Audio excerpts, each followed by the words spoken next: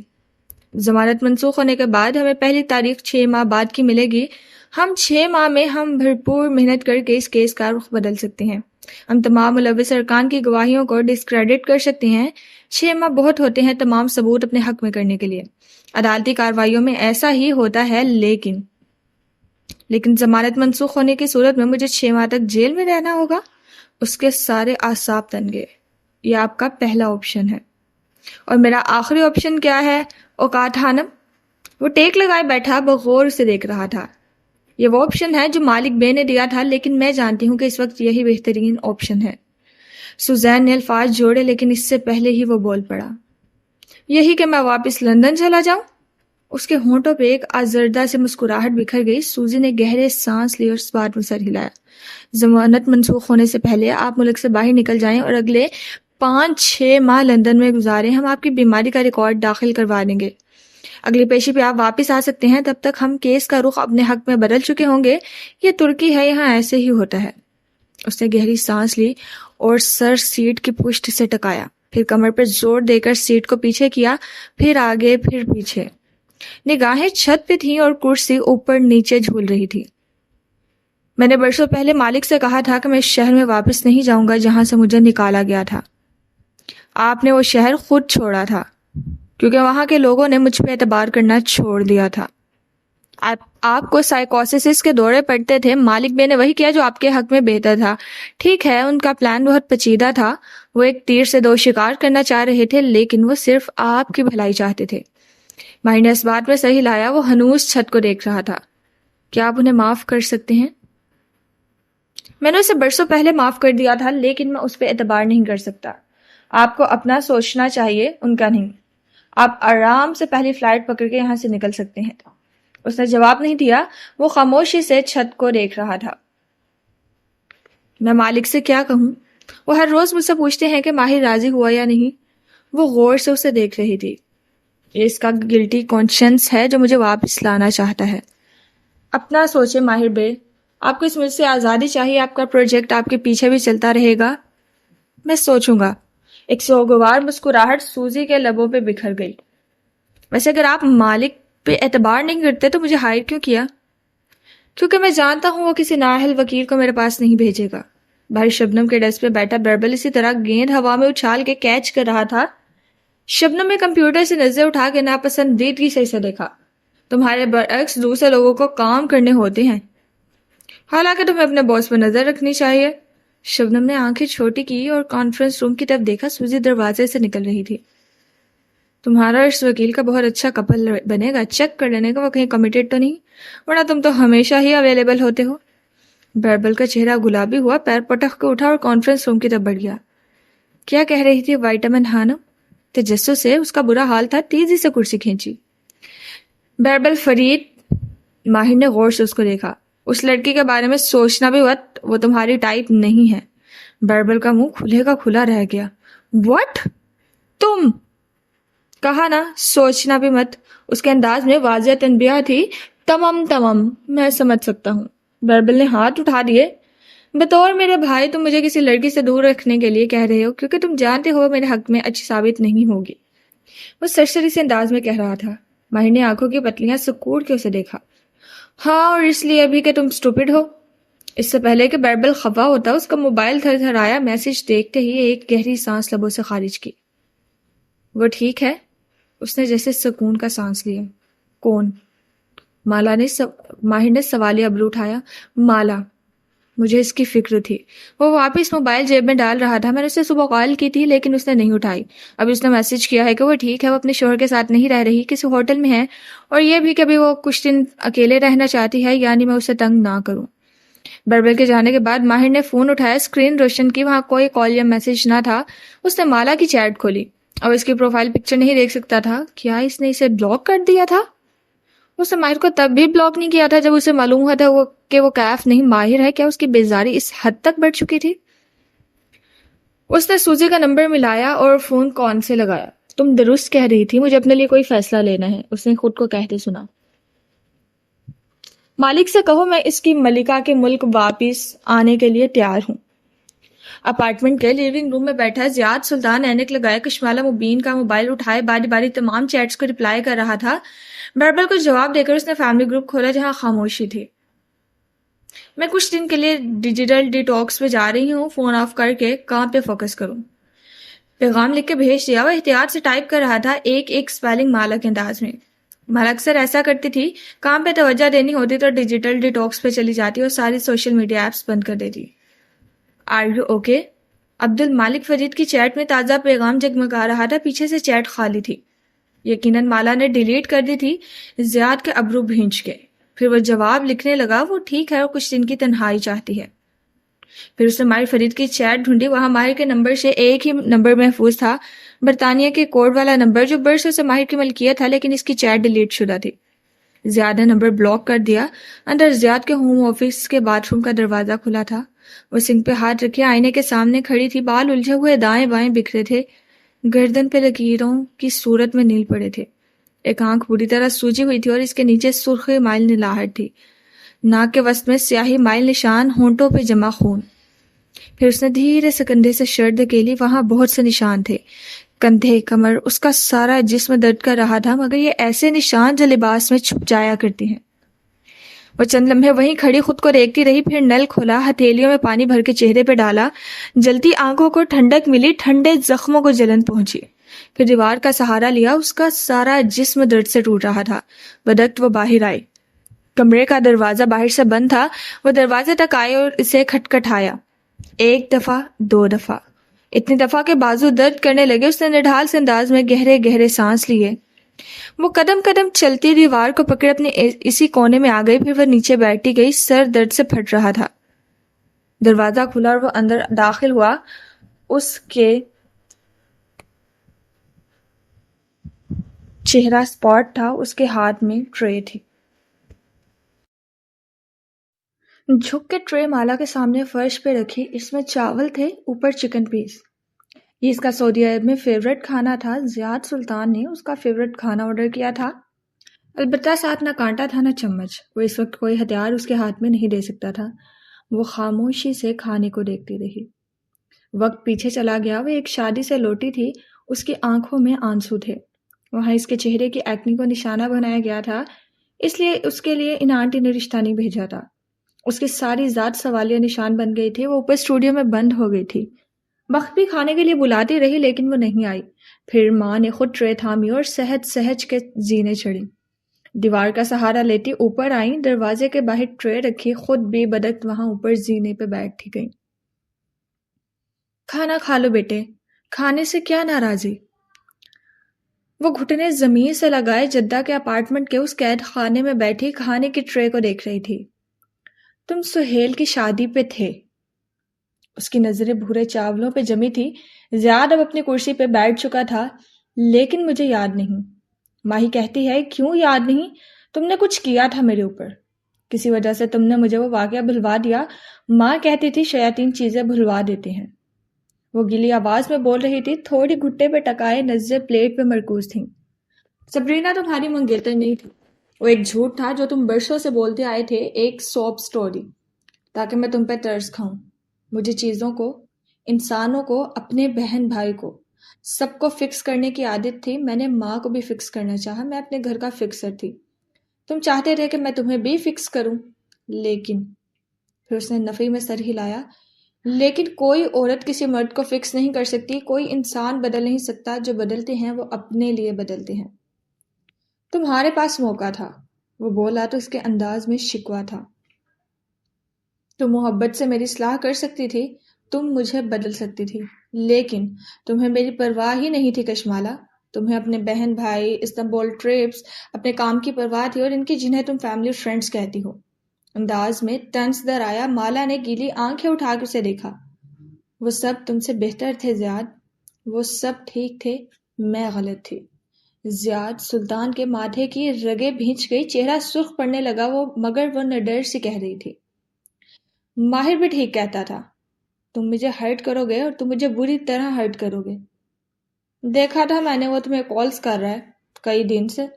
مالا نے افسوس سے اسے دیکھا. تمہیں لگتا ہے میں نے تمہارے ساتھ بے وفائی کی ہے؟ وہ اب خوف زدہ نہ تھی، اس کے چہرے پہ صرف افسوس تھا۔ میں نے ماہر فرید کو اس قابل ہی نہیں چھوڑا کہ وہ ایسا کچھ سوچ سکے۔ آخر میں وہ ہلکا سا مسکرایا۔ تم نے اسے کس کیس میں پھنسایا ہے نا؟ وہ اسی تعصب سے اسے دیکھ رہی تھی، آواز ہلکی تھی۔ گلٹی ایز چارجڈ، زیاد سلطان۔ سر کو خم دیا، وہ بالکل سنجیدہ تھا۔ اور مجھے یہاں قید کر کے کیا کرو گے؟ میری یادداشت مٹاؤ گے یا مجھے خود سے محبت کرنے پہ مجبور کرو گے؟ پھر افسوس سے نفی میں سر ہلایا۔ میں تم سے طلاق لوں گی زیاد، میں تم سے طلاق لوں گی۔ ایک ایک لفظ پہ زور دیا۔ طلاق ایک بہت بڑا لفظ ہے کشمالہ، ٹھہرو، میں تمہیں بتاتا ہوں کہ اس لفظ کا مطلب کیا ہے۔ وہ اپنی جگہ سے اٹھا اور جب وہ میں ہاتھ ڈالے کمرے میں ٹہلنے لگا۔ طلاق لے کر تم کہاں جاؤ گی؟ اپنے گھر؟ وہ معید ایسے بیچ دے گا جیسے اس نے باغ بیچا تھا۔ تمہارے خیال میں نہیں جانتا؟ وہ تن سے ہنسا۔ معید کے گھر میں تمہارے لیے اب جگہ نہیں ہوگی، کیونکہ اب وہاں تمہاری بھابھی ہے، اور وہ مجھے عورت ایسی نہیں لگی مجھے جو تمہیں برداشت کرے گی۔ تمہارے پاس پاکستان میں نہ کوئی گھر ہوگا نہ کیریئر، اور طلاق یافتہ عورت کا اکیلے رہنا، تم معاشرے کی باتیں سن نہیں سکو گی۔ وہ گھٹنے سینے سے لگائے دیوار سے لگی بیٹھی اسے دیکھ رہی تھی۔ تم لوگوں سے نہیں ملو گی تو وہ تمہارے بارے میں باتیں کریں گے، ملو گی تب اور زیادہ باتیں کریں گے۔ وہ کہیں گے کہ سسرال کے بغیر انڈیپینڈنٹ گھر ملا تھا کشمالہ کو، باہر کا ملک تھا پھر بھی کشمالہ نہیں رہ سکی۔ گھر نہ بسا سکنا ایک بہت بڑا فیلئر ہے، اور تم سارے خاندان میں ایک فیلئر بن جاؤ گی۔ وہ دائیں سے بائیں چکر کر رہا تھا۔ مالا کی آنکھیں پھر سے بھیگنے لگیں۔ تمہارے گھر کے ملازم تک تمہیں طرز سے دیکھیں گے کہ ایسی عورت جس کے شوہر نے اسے چھوڑ دیا۔ کوئی نہیں یقین کرے گا کہ تم نے مجھے چھوڑا، سب کہیں گے میں نے تمہیں طلاق دی۔ اس نے آنکھیں بند کر لی، گرم آنسو گال پہ گرنے لگے۔ تم 30 کی عمر کو تو پہنچ رہی ہو، طلاق کے بعد خوبصورت سے خوبصورت عورت کو بھی سارے مرد دستیاب سمجھنے لگتے ہیں، جیسے وہ اس کے قابل ہو گئے ہیں۔ موٹے بھدے مرد، بدصورت مرد، شادی شدہ مرد، کنگال مرد، کوئی اس عورت کی عزت نہیں کرتا جسے اس کے شوہر نے چھوڑ دیا ہو۔ اس نے کانوں پہ ہاتھ رکھ لیے، لیکن زیاد کی آواز سنائی دے رہی تھی۔ وہ اس آواز کا گلا نہیں گھونٹ سکتی تھی۔ تم سے کوئی شادی نہیں کرے گا۔ طلاق یافتہ عورتوں سے کوئی شادی نہیں کرتا، کرتا بھی ہے تو ساری عمر جوتے کی نوک پہ رکھتا ہے، پچھلے مرد کے تانے دیتا ہے۔ زیاد سلطان کے نام کا دھبا ہمیشہ تمہارے ساتھ رہے گا۔ Stop it! وہ زور سے چلائی، لیکن وہ کہہ رہا تھا۔ تم اپنی کہانی جس کو بھی سناؤ گے وہ یقین نہیں کرے گا۔ تمہاری بات پہ کوئی پاکستان میں کیا یہاں بھی یقین نہیں کرے گا، کیونکہ عورتیں جھوٹی ہوتی ہیں، جھوٹ موٹ کے زخم بنا لیتی ہیں، ان کی ساری عمر اداکاری کرتی گزرتی ہے۔ طلاق ایک بہت بھاری لفظ ہے کشمالہ مبین۔ اس کا لہجہ تن سے بھرا تھا۔ اس لیے اب تم یہاں بیٹھ کے سوچو کہ کس میں خسارہ کم ہے، طلاق جیسا بھاری لفظ اپنا کے خوفزدہ بڑھتی ہوئی عورت کی طرح زندگی گزارنا، یا اپنے شوہر کے ساتھ عزت سے زندگی گزارنا، چاہے وہ شوہر تمہیں کتنا ہی ناپسند کیوں نہ ہو۔ اس نے زور سے دروازہ بند کیا اور باہر نکل گیا۔ مالا نے سر گھٹنوں پہ رکھ دیا۔ ہر طرف اب اندھیرا تھا، ساری آوازیں خاموش ہو گئی تھیں، ساری جنگیں دم توڑ گئی تھیں، جسم کی، دل کی، روح کی۔ زیاد سلطان دوبارہ کمرے میں آیا تو اسی طرح کونے میں بیٹھی تھی، البتہ اب اس کی آنکھیں خشک تھیں۔ اس نے سامنے ٹرے دیکھی، وہ خالی تھی۔ وہ کھانا کھا چکی تھی۔ یہ پہلی دفعہ تھا جب اس نے قید میں کھانا کھایا تھا۔ وہ واپس اپنی کرسی پہ بیٹھا اور ٹانگ پہ ٹانگ جما لی۔ کیا فیصلہ کیا؟ اس کا چہرہ سنجیدہ تھا۔ اس نے زخمی چہرہ اٹھا کے زیاد کو دیکھا۔ میں طلاق نہیں لوں گی، میں سارے فیصلے کر چکی تھی۔ زیاد سلطان کے لبوں پہ مسکراہٹ بکھر گئی۔ لیکن ہم پاکستان واپس جائیں گے، میں تمہارے ماں باپ کے ساتھ تمہارے گھر میں رہوں گی، تاکہ وہ گواہ رہیں تم مجھ پہ کبھی ہاتھ نہیں اٹھاؤ گے۔ وہ مسکرا دیا، پھر اس کے چہرے پہ ایک تاثر ابھرا جو پہلے وہاں نہیں تھا، ڈھیروں پشیمانی کا تاثر۔ آئی ایم سوری، میں غصے میں آ گیا تھا۔ اس کی آواز دھیمی ہو گئی۔ مجھے پاکستان واپس جانا ہے، یہ گارنٹی تم مجھے دو گے۔ تم جو گارنٹی مانگو گی میں تمہیں دوں گا۔ میں اپنا گھر نہیں توڑنا چاہتا۔ گھر؟ سلگتی آنکھوں سے زیاد کو دیکھا۔ وہ دیوار کا سہارا لیے اٹھ کھڑی ہوئی۔ اور بے فکر رہو، میں کسی کو کچھ نہیں بتاؤں گی۔ ایک زخمی جتاتی ہوئی نظر اس پر ڈالی، پھر دیوار کو ٹٹول کے تھامے قدم قدم باتھ روم کے دروازے تک بڑھنے لگی۔ دروازے تک پہنچ کے وہ رکی، جیسے چکر سے آیا۔ زیاد بغور اسے دیکھ رہا تھا۔ تم ٹھیک ہو؟ تمہیں فکر کرنے کی ضرورت نہیں ہے۔ وہ پھنکاری پھر دروازے کا سہارا لے اندر داخل ہوئی۔ سامنے واش بیسن پہ لگا آئینہ اس کا عکس دکھا رہا تھا۔ پیچھے چوکنے سے کھڑے زیاد کا عکس بھی نمایاں تھا۔ وہ سنک پہ دونوں ہاتھ رکھ کے جھکی اور آنکھیں بند کر لیں۔ کشمالہ! وہ چونک کے اس کے پیچھے آیا۔ وہ اسی طرح دوہری ہوئی کھڑی تھی، آنکھیں سختی سے میچ رکھی تھی۔ کشمالہ!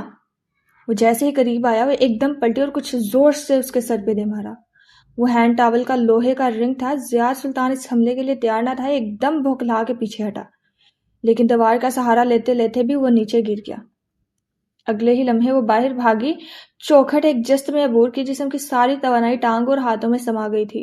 زیاد ماتھے پہ ہاتھ رکھے نیچے گرا ہوا تھا۔ کوہنی کا سہارا لے کے وہ چلاتا ہوا اٹھنے لگا، لیکن وہ بک شیلف کے قریب آئی۔ آئیکیا کا بنا بک شیلف اتنا بھاری نہ تھا جتنا دیکھنے میں لگتا تھا۔ اس نے پوری قوت سے اونچے شیلف کو دھکا دیا۔ اس سے پہلے کہ زیاد اٹھا، بک شیلف دھڑام سے اس کے اوپر آن گرا۔ شیشے کے چھناکے سے ٹوٹنے کی آواز آئی۔ بہت سی کتابیں دھڑا دھڑ اس پہ جا گری۔ ہلکی لکڑی کے چند تختے ٹوٹ گئے اور اس کے بوجھ تلے ڈھہ گیا۔ تم نے ٹھیک کہا تھا۔ وہ ہلکے بل چلائی اور لکڑی کا ایک ٹوٹا ہوا تختہ اٹھایا۔ ساری عورتیں اداکارائیں ہوتی ہیں، جھوٹی اداکارائیں۔ وہ زیاد سلطان کے سر کے قریب رکی۔ اس کے ماتھے سے خون بہہ رہا تھا اور وہ چلا رہا تھا۔ اس کا نچلا دھڑ بک شیلف کے نیچے پھنس چکا تھا۔ اور تم نے ٹھیک کہا تھا، عورتیں جھوٹ موٹ کے زخم بنا لیتی ہیں۔ پوری قوت سے اس نے لکڑی کا تخت زیاد کے سر پہ دے مارا۔ وہ زور سے چیخا، کشمالہ! مجھے نکالو! خون اس کی کنپٹی سے نیچے گر رہا تھا، مگر بکھرے بالوں اور نیل گو چہرے والی لڑکی نے نفی میں سر ہلایا، پھر زور سے تختہ دوبارہ اس کے سر پہ دے مارا۔ وہ جو ہاتھوں سے اپنے اوپر سے ٹوٹا شیلف ہٹانے کی کوشش کر رہا تھا، واپس ڈھہ گیا، تختہ بھی ٹوٹ گیا۔ اور تم نے درست کہا تھا، طلاق ایک بہت بھاری لفظ ہے۔ وہ پنجوں کے بل نیچے جھکی، اس کے زخمی چہرے کے قریب پھر دھیرے سے سرگوشی کی۔ لیکن ایک لفظ ہی تو ہے۔ زیاد نے آنکھیں کھولی، بے بسی اور غصے سے اسے دیکھا۔ اس کی ٹانگ پھنس چکی تھی۔ اس نے ہاتھ بڑھا کے اس کی گردن دبوچنی چاہی، لیکن وہ تیزی سے پیچھے ہو گئی۔ اگلے ہی لمحے وہ باہر کی طرف بھاگی تھی۔ میں تمہیں جان سے مار دوں گا، وہ پیچھے سے چلا رہا تھا۔ اس نے دروازہ بند کیا، جلدی سے اسے لاک کیا، لیونگ روم میں رکھا پرس، موبائل اٹھایا، سر چکرا رہا تھا، بار بار آنکھوں کے سامنے اندھیرا چھا رہا تھا، لیکن آج اسے نہیں گرنا تھا اور اسے ہمت کرنی تھی۔ وہ تیزی سے لفٹ کی طرف بھاگی، لابی کا بٹن دبایا تو دیکھا ہاتھوں پہ خون لگا تھا۔ لفٹ کے آئینے میں اپنا چہرہ دکھائی دیا، خون وہاں بھی تھا، لیکن اس وقت اسے پرواہ نہ تھی۔ ریسیپشن پہ بیٹھا نوجوان اسے دیکھ کے بوکھلا کے اٹھا۔ 1919 کو کال کرو۔ وہ ہلکے بل چلائی۔ چند لوگوں نے مڑ کے اسے دیکھا اور وہ جہاں تھے وہیں رہ گئی۔ کوئی 1919 کو کال کر سکتا ہے کیا؟ لمبے بالوں والی لڑکی، جس کی ٹی شرٹ آدھی خون سے بھری تھی اور چہرہ نیلو نیل تھا، ہلکے بل چلا کے کہہ رہی تھی۔ ایک ساتھ بہت سے موبائلز پر نمبر ملکب لے لگے۔ 191 ڈومیسٹک ابیوز کی ہیلپ لائن تھی۔ وہ سفید دیواروں اور چمکتے ٹائلز والے فرش کا آفس تھا۔ وہ ایک کرسی پہ بیٹھی تھی، آنکھوں گرد شال بیٹھے، آئس بیگ ایک ہاتھ میں پکڑے، چہرے کے ایک حصے پہ بار بار لگا رہی تھی۔ آنکھ نیچے سے سوجی ہوئی، نیل کا رنگ اب جامنی پڑ چکا تھا، بال پونی میں بندھے تھے، ماتھے اور تھوڑی پہ ٹانکے لگے تھے، ہاتھ پہ بھی پٹی تھی۔ دروازہ کھلا تو وہ بری طرح چونکی، آئس بیگ ہاتھ سے گرتے گرتے بچا، پھر سنبھل گئی۔ ایک وردی میں ملبوس آفیسر اندر آ رہا تھا، اس کے ساتھ ایک اسکارف والی خاتون آفیسر بھی تھی۔ مالا نے سر کو سلام میں جنبش دی۔ مرد آفیسر سامنے اپنی چیئر پہ بیٹھا اور خاتون مالا کے دائیں ہاتھ خالی کرسی پہ۔ کیسی ہیں آپ اب؟ وہ شائستگی سے انگریزی میں گویا ہوا۔ بہتر ہوں، اس نے اسپاٹ چہرے سے سر کو جنبش دی۔ ایک دفعہ پھر آئی ایم سوری اس سب کے لیے جو آپ کے ساتھ ہوا۔ وہ باہم ہاتھ پھنسائے آگے کو ہوا۔ سعودی حکومت گھریلو تشدد کو بہت سنجیدگی سے لیتی ہے۔ ایسے شوہر کو نہ صرف جرمانہ کیا جاتا ہے بلکہ جیل میں بھی جانا پڑتا ہے۔ کیا پولیس کو میرا شوہر ملا؟ وہ بےتابی سے پوچھ رہی تھی۔ نہیں، جب تک پولیس وہاں پہنچی آپ کا شوہر اپارٹمنٹ میں نہیں تھا۔ آئیکیا کا بک شیلف ایک مرد کو زیادہ دیر تک گرائے نہیں رکھ سکتا۔ اور سٹوریج یونٹ؟ وہ بنا پلک جھپائے اسے دیکھ رہی تھی، وہ بھی خالی تھا۔ زیاد سلطان اپنے سامان سمیت غائب ہو چکا ہے۔ اس نے اپنے کریڈٹ کارڈز تک کہیں استعمال نہیں کیے، نہ ہی اس نے اپنے پاسپورٹ پہ کوئی سفر کیا ہے۔ وہ اگر اس شہر میں بھی ہے تو کہیں چھپا ہوا ہے۔ مالا نے آئس پیک رکھ دیا، تکلیف جیسے بڑھ گئی تھی۔ آپ کا سامان ہم نے ہوٹل سے پک کروا لیا تھا۔ خاتون آفیسر نے نرمی سے اس کے کندھے پہ ہاتھ رکھا۔ وہ ایک دم ڈر کے چونکی، پھر تیزی سے سنبھلی اور نامحسوس انداز میں اپنا کندھا پیچھے کیا۔ آفیسر نے ہاتھ نیچے گرا دیا۔ اب آپ کیا کرنا چاہتی ہیں؟ اس نے باری باری دونوں کے چہرے دیکھے۔ میرے پاس کیا آپشن ہے؟ آپ کے پاس 2 آپشن ہیں. پہلا یہ کہ آپ زیاد سلطان پہ مقدمہ کریں. اب آپ الیکٹرانک کیس بھی فائل کر سکتی ہیں اور گھر بیٹھے اس کیس کو فالو کر سکتی ہیں. ہم آپ کو ڈومیسٹک ابیوز کے شیلٹر ہوم میں بھیج دیں گے. سعودی حکومت آپ کا خرچہ اٹھائے گی. آپ جب تک چاہیں وہاں رہ سکتی ہیں. کیس سے کیا ہوگا؟ آپ کے شوہر کو سزا ہوگی اور اگر آپ طلاق لینا چاہیں تو. اس نے بات ادھوری چھوڑ دی. اگر نہیں، میں نے اسے ہر صورت طلاق لینی ہے، وہ زور دے کر بولی.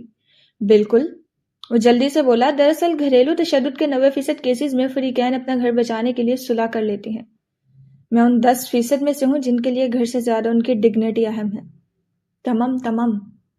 اس نے صلح جو انداز میں ہاتھ اٹھائے جیسے وہ بہت احتیاط سے بات کر رہا تھا. باہر کہیں کسی کمرے کا دروازہ زور سے بند ہوا تھا. وہ پھر ڈر کے چونکی، جسم کو جھٹکا لگا. اٹس اوکے، اب آپ محفوظ ہیں. خاتون آفیسر نے غور سے اسے دیکھا. سوری.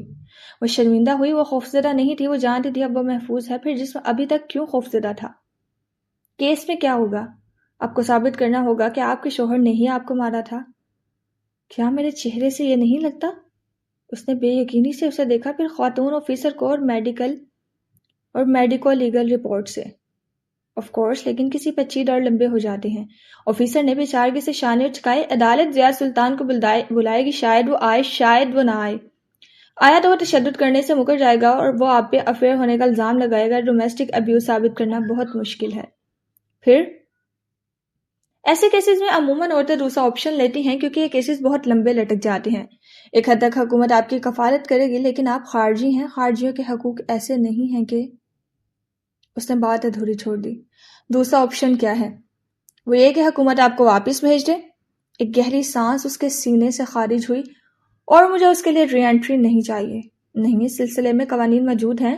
آپ پولیس کے پاس آ چکی ہیں. اب آپ کو واپس بھیجنا ہمارا کام ہے. ایک سکون سا اس کے اندر اترنے لگا. میں 5-6 ماہ ایک شیلٹر ہوم میں نہیں رہ سکتی. مجھے آزادی چاہیے. میں واپس جانا چاہوں گی. ٹھیک ہے، حکومت آپ کو اپنے خرچے پہ سعودی ایئر لائن کی پہلی فلائٹ سے آپ کو پاکستان واپس بھیج دے گی. یہ زیادہ بہتر ہے. خاتون آفیسر اٹھتے ہوئے بولی کہ آپ گھر چلی جائیں ورنہ ایسے کیسز. گھر؟ وہ برا طرح چونکی. باری باری دونوں کے چہرے دیکھے. گھر یعنی آپ کا ملک پاکستان، وہاں گھر ہوگا نا آپ کا؟ وہ برف کا مجسمہ بن گئی، ساخت جامد. گھر واپس مت جاؤ. جاؤ گی تو پھنس جاؤ گی. نہیں. اس نے ہراساں نظروں سے دونوں کو دیکھا. وہ جدہ کے اپارٹمنٹ کو گھر نہیں کہہ رہا تھا، وہ پاکستان کی بات کر رہا تھا. میں گھر واپس نہیں جا سکتی. میں وہاں پھنس جاؤں گی. گھر محفوظ نہیں ہے. پاکستان محفوظ نہیں ہے. وہ کسی ٹرانس کے عالم میں کہہ رہی تھی. وہ گھر میں تمہارا منتظر ہوگا، گھات لگائے بیٹھا ہوگا. وہ پاکستان جائے گا، وہ وہاں میرا منتظر ہوگا. تمہیں پناہ ڈھونڈنی چاہیے. مجھے پناہ چاہیے. اس نے بہت سے منت سے ان کے چہرے دیکھے. مجھے ازائلم چاہیے. ان دونوں نے خاموش نگاہوں کا تبادلہ کیا. سعودی حکومت آپ کو ازائلم نہیں دے گی، ہم صرف شیلٹر ہوم. لیکن ایک ملک ہے جو مجھے پناہ دے گا، وہ جو ہر ایک کو پناہ دیتا ہے، وہ جو ساری دنیا سے آئے لوگوں کو پناہ دیتا ہے. اس نے تیزی سے پرس کھولا اور کچھ باہر نکالا. سبز پاسپورٹ. والا نے سرحد سے صفحے پلٹائے، پھر وہ ایک صفحے پہ رکی. اس پر ایک چمکتا ہوا سرخی مائل اسٹیکر چھپا تھا. اس نے وہ صفحہ سامنے رکھا اور آفیسر کی آنکھوں میں دیکھا. مجھے کینیڈا جانا ہے، وینکوور، کینیڈا. وہ انگلی اسٹیکر پر رکھے حتمی انداز میں کہہ رہی تھی. آفیسر نے پاسپورٹ اٹھایا اور ایک نظر ویزا کے اسٹیکر کو دیکھا، پھر سر اسوات میں ہلا دیا. جہاں آپ کی مرضی، اور اس کا پاسپورٹ اٹھا لیا. ایک خارجی کا بوجھ کم ہو جائے، اس سے زیادہ وہ کیا چاہتے تھے. شام بخیر مالک بے. سوزی شاپنگ مال کی راہداری میں چلتی جا رہی تھی. کونی پہ چند بیگس اور ایئرپورٹس کانوں میں لگے تھے. مسکرا کے بات کرتی وہ ایک دکان میں داخل ہوئی. کیا اپ ڈیٹ ہے سوزی؟ ماہر کا کیس بری طرح پھنسا ہوا ہے، لیکن انشاءاللہ ہم 6 ماہ میں اس کو اس کیس سے نکال لیں گے. ہم نے صرف عدالت کے لیے ایک ریزنیبل ڈاؤٹ کریٹ کرنا ہے. وہ ایک کپڑوں کے ریکٹیں بڑی اور ہینگرز الٹ پلٹ کے دیکھنے لگی. وہ مجرم نہیں ہے، اس لیے جلد یا بدیر اس کیس سے نکل آئے گا. یہ میرا مسئلہ نہیں ہے. ماہر اپنے اپارٹمنٹ کے کمرے میں الماری کے سامنے کھڑا تھا. بیڈ پہ ایک بیگ کھلا تھا جس میں وہ کپڑے تہہ کر کے تیزی سے ڈال رہا تھا. میرا مسئلہ ماہر ہے. کیا وہ واپس آنے کی بات سننے کے لیے راضی ہوا ہے؟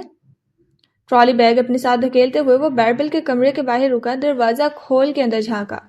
وہ اوندھے منہ لیٹا سو رہا تھا. ماہر نے کچھ کہنے کے لیے لب کھولے، پھر سر جھٹک کے آگے بڑھ گیا. صرف بات سننے کے لیے؟ وہ ہنسی. مالک بے وہ واپس آن کے لیے راضی ہو گیا ہے. وہ سر جھکائے پک اپ اپنے ایئرپورٹ پہ تیز قدموں سے چلتا جا رہا تھا. اس کا چہرہ اسپاٹ تھا اور ٹرالی بیگ ساتھ تھا. آ رہا ہے. مالا بورڈنگ پاس اب کاؤنٹر پہ دکھا رہی تھی. آفیسر نے اسے اسکین کیا اور اندر سرنگ میں جانے کا اشارہ کیا. اس سرنگ جہاز تک لے جاتی تھی. اس نے ایک نظر پلٹ کے پیچھے دیکھا. اس کے ساتھ آئے آفیسر دور کھڑے دکھائی دیتے تھے. وہ زخمی چہرے کے ساتھ مسکرائی اور ان کو ہاتھ ہلایا.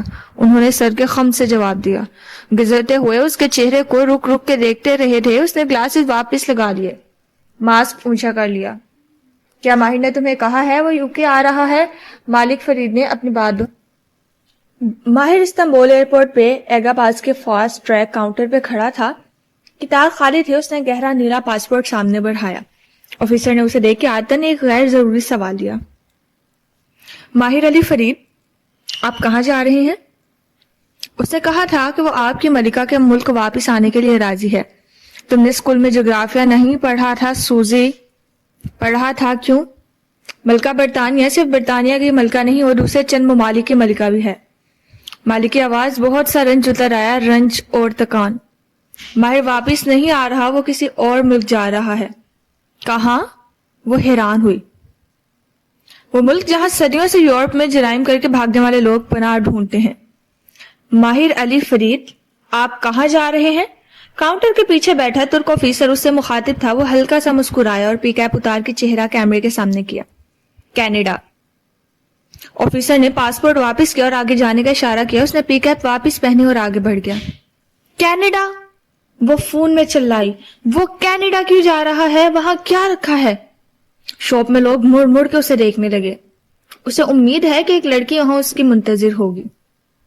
اللہ اللہ, سوزی نے بے اختیار ماتھے کو چھوا. اس کی ساری شاپنگ کا مزہ کرکرا ہو چکا تھا. وہ جہاز کی کھڑکی سے نیچے جدہ کا سمندر دیکھ رہی تھی. الوداع جدہ, میں اس شہر میں اب کبھی واپس نہیں آؤں گی. وہ ٹانگیں لمبی کیے, سینے پہ بازو لپیٹے آرام دہ سیٹ پہ بیٹھا کھڑکی سے نیچے استنبول کی اسکائی لائن اور مسجدوں کے مینار دیکھ رہا تھا. الوداع استنبول, میں واپس ضرور آؤں گا.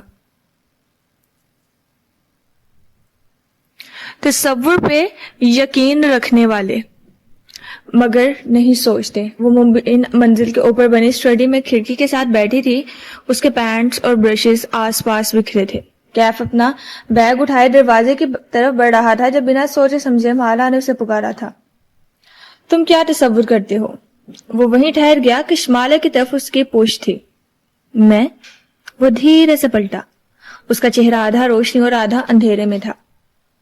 تمہاری سب سے بڑی خواہش کیا ہے کیف, جسے تم تصور کرتے ہو؟ وہ چند لمحے کھڑکی میں بیٹھی لڑکی کو دیکھتا رہا. یہی کہ جب وہ بولا تو آواز بہت آہستہ تھی. کاش ہم مختلف حالات میں ملے ہوتے. بھاگو, اس چنگارتی آواز کی طرف یہ نصیحت کرتے تھے بوڑھے دانا لوگ نوجوانوں کو کہ جب سامنے ہو کسی عظیم خطرے کا اور لوگ بوکھلا جائیں اور پریشانی سے کسی جعلی پناہ گاہ کی طرف دوڑیں, تب تم بھاگو اس چنگارتی خوفناک آواز کی طرف. بھاگو اس سمت میں جہاں جانے سے تمہیں ڈر لگتا ہے, کیونکہ صرف اپنے خوف کا سامنا کر کے ہی تم پا سکو گے حقیقی پناہ اور ایک راستہ نجات کا. جب ساری دنیا کسی زلزلے کی طرح کھڑکنے لگے اور قیامت قریب دکھائی دینے لگے, تب بھاگو اس چنگارتی آواز کی طرف. Michael made. Why the world doesn't end, Tales of Renewal in Times of Loss. میں زیاد سے طلاق نہیں لے رہی, یہ وہ پہلی بات تھی جو اس نے کہی تھی. وہ کھڑکی کی طرف چہرہ موڑے کھڑی تھی. ماہی کو یہاں سے اس کی پشت اور ڈھیلا جوڑا دکھائی دے رہا تھا. ان الفاظ پہ وہ چند لمحے کچھ بول نہ سکی. کیا تم نے وہی کہا جو میں نے سنا؟ وہ بے یقینی سے اٹھ کے سامنے آئی. مالا اس کو نہیں دیکھ رہی تھی. بہار کی دھوپ میں چمکتی اس کی آنکھیں باہر پھیلے سبزے پہ جمی تھی. چہرے پہ زخموں کے نشان بھی مندمل نہیں ہوئے تھے. میں زیاد سے طلاق لینا نہیں چاہتی ہوں, یہ وہ پہلی بات تھی جو تم نے 6 ہفتے پہلے اس وقت کہی تھی جب تم کینیڈا آئی تھی. ماہی نے اس کو کندھے سے ہلکا سا جھنجھوڑا. تمہیں لگتا ہے وہ بدل جائے گا؟ تمہارے لیے اپنی سیاہ کاریاں چھوڑ دے گا؟ اس کی آنکھیں باہر ہو کے درخت پہ جمی تھی. یہ ماہی کے کورٹ یارڈ کا واحد درخت تھا جو ہر موسم میں سبز رہتا تھا. وہ پھر سے تم پہ کوئی جادو کر رہا ہے نا وہ. اوف. ماہی نے غصے سے مٹھیاں بھینچ لی. کچھ اور بھی کہتی لیکن مالا کا فون تھر تھرانے لگا. کہو. مالا نے نمبر دیکھ کے بے دلی سے فون کان سے لگایا. کیا تم آج سے پہر میں فارغ ہو؟ دوسری طرف سے آتی آواز نے اسے چونکا دیا. کیوں؟ کوئی ہے جو تم سے ملنا چاہتا ہے. یہاں کون؟ اس کے ابرو الجھن سے اکٹھے ہوئے. وہ وینکوور صرف تمہارے لیے آیا ہے. اسے تم سے ملنا ہے. معافی مانگنی ہے یا کیا مجھے نہیں معلوم، لیکن کیا تم میرے لیے اس سے مل سکتی ہو؟ اور 1 سیکنڈ کے 1000ویں حصے میں وہ بوجھ سکتی تھی کہ وہ کون ہے. بہت سے جذبات ایک ساتھ حلق سے زبان تک آئے. غصہ، بے بسی، فریب، دیے جانے کا احساس. لیکن جب ہونٹ ہلے تو بس لبوں سے اتنا سا نکلا، وقت اور لوکیشن بھیج رہی ہوں، اس سے کہنا آ جائے. موبائل نیچے کیا تو ماہی انہی نظروں سے اسے گھور رہی تھی. تمہارے ذہن میں چل کیا رہا ہے مالا؟ اس نے چہرہ موڑ لیا اور پرس پہ سر جھکا کے کچھ تلاش کرنے لگی. یہ تلاش کر رہی ہو؟ مالا نے چونک کے سر اٹھایا. ماہی ایک ننھی سی ڈبی اٹھائے ہوئے تھی. تمہارا کنسیلر جو تمہارے چہرے کے نشان چھپا لیتا ہے، کیا تم ان نشانوں کی وجہ بھول گئی ہو؟ ماہی کی آنکھوں میں بہت کچھ جتاتا ہوا تھا. اس نے جواب نہیں دیا. ڈبی اس کے ہاتھ سے لی اور پاؤڈر روم کی طرف آ گئی. دروازہ بند کیا اور چند گہرے سانس لیے. پھر سنک کے ساتھ ٹھہر کے آئینے میں اپنا عکس دیکھا. وہ ماہی کی باتوں کے بارے میں نہیں سوچ رہی تھی. اس کا دماغ اس فون کال پہ الجھا ہوا تھا. وہ اس ملاقات کے لیے کیوں راضی ہوئی؟ وہ اس سے کیوں ملنا چاہتا تھا؟ ان کے درمیان ایسا تھا ہی کیا جس کے بارے میں بیٹھ کے بات کی جائے؟ اس کی معافی کا وہ کیا کرے؟ اس کا ذہن بہت سے سوالیہ نشان کھڑے کر رہا تھا اور انگلی مہارت سے کنسیلر چہرے کے ہر حصے پر لگا رہی تھی جہاں ابھی کوئی نشان باقی تھا. بس چند لمحوں کی بات تھی. اس کا چہرہ بے داغ ہو چکا تھا.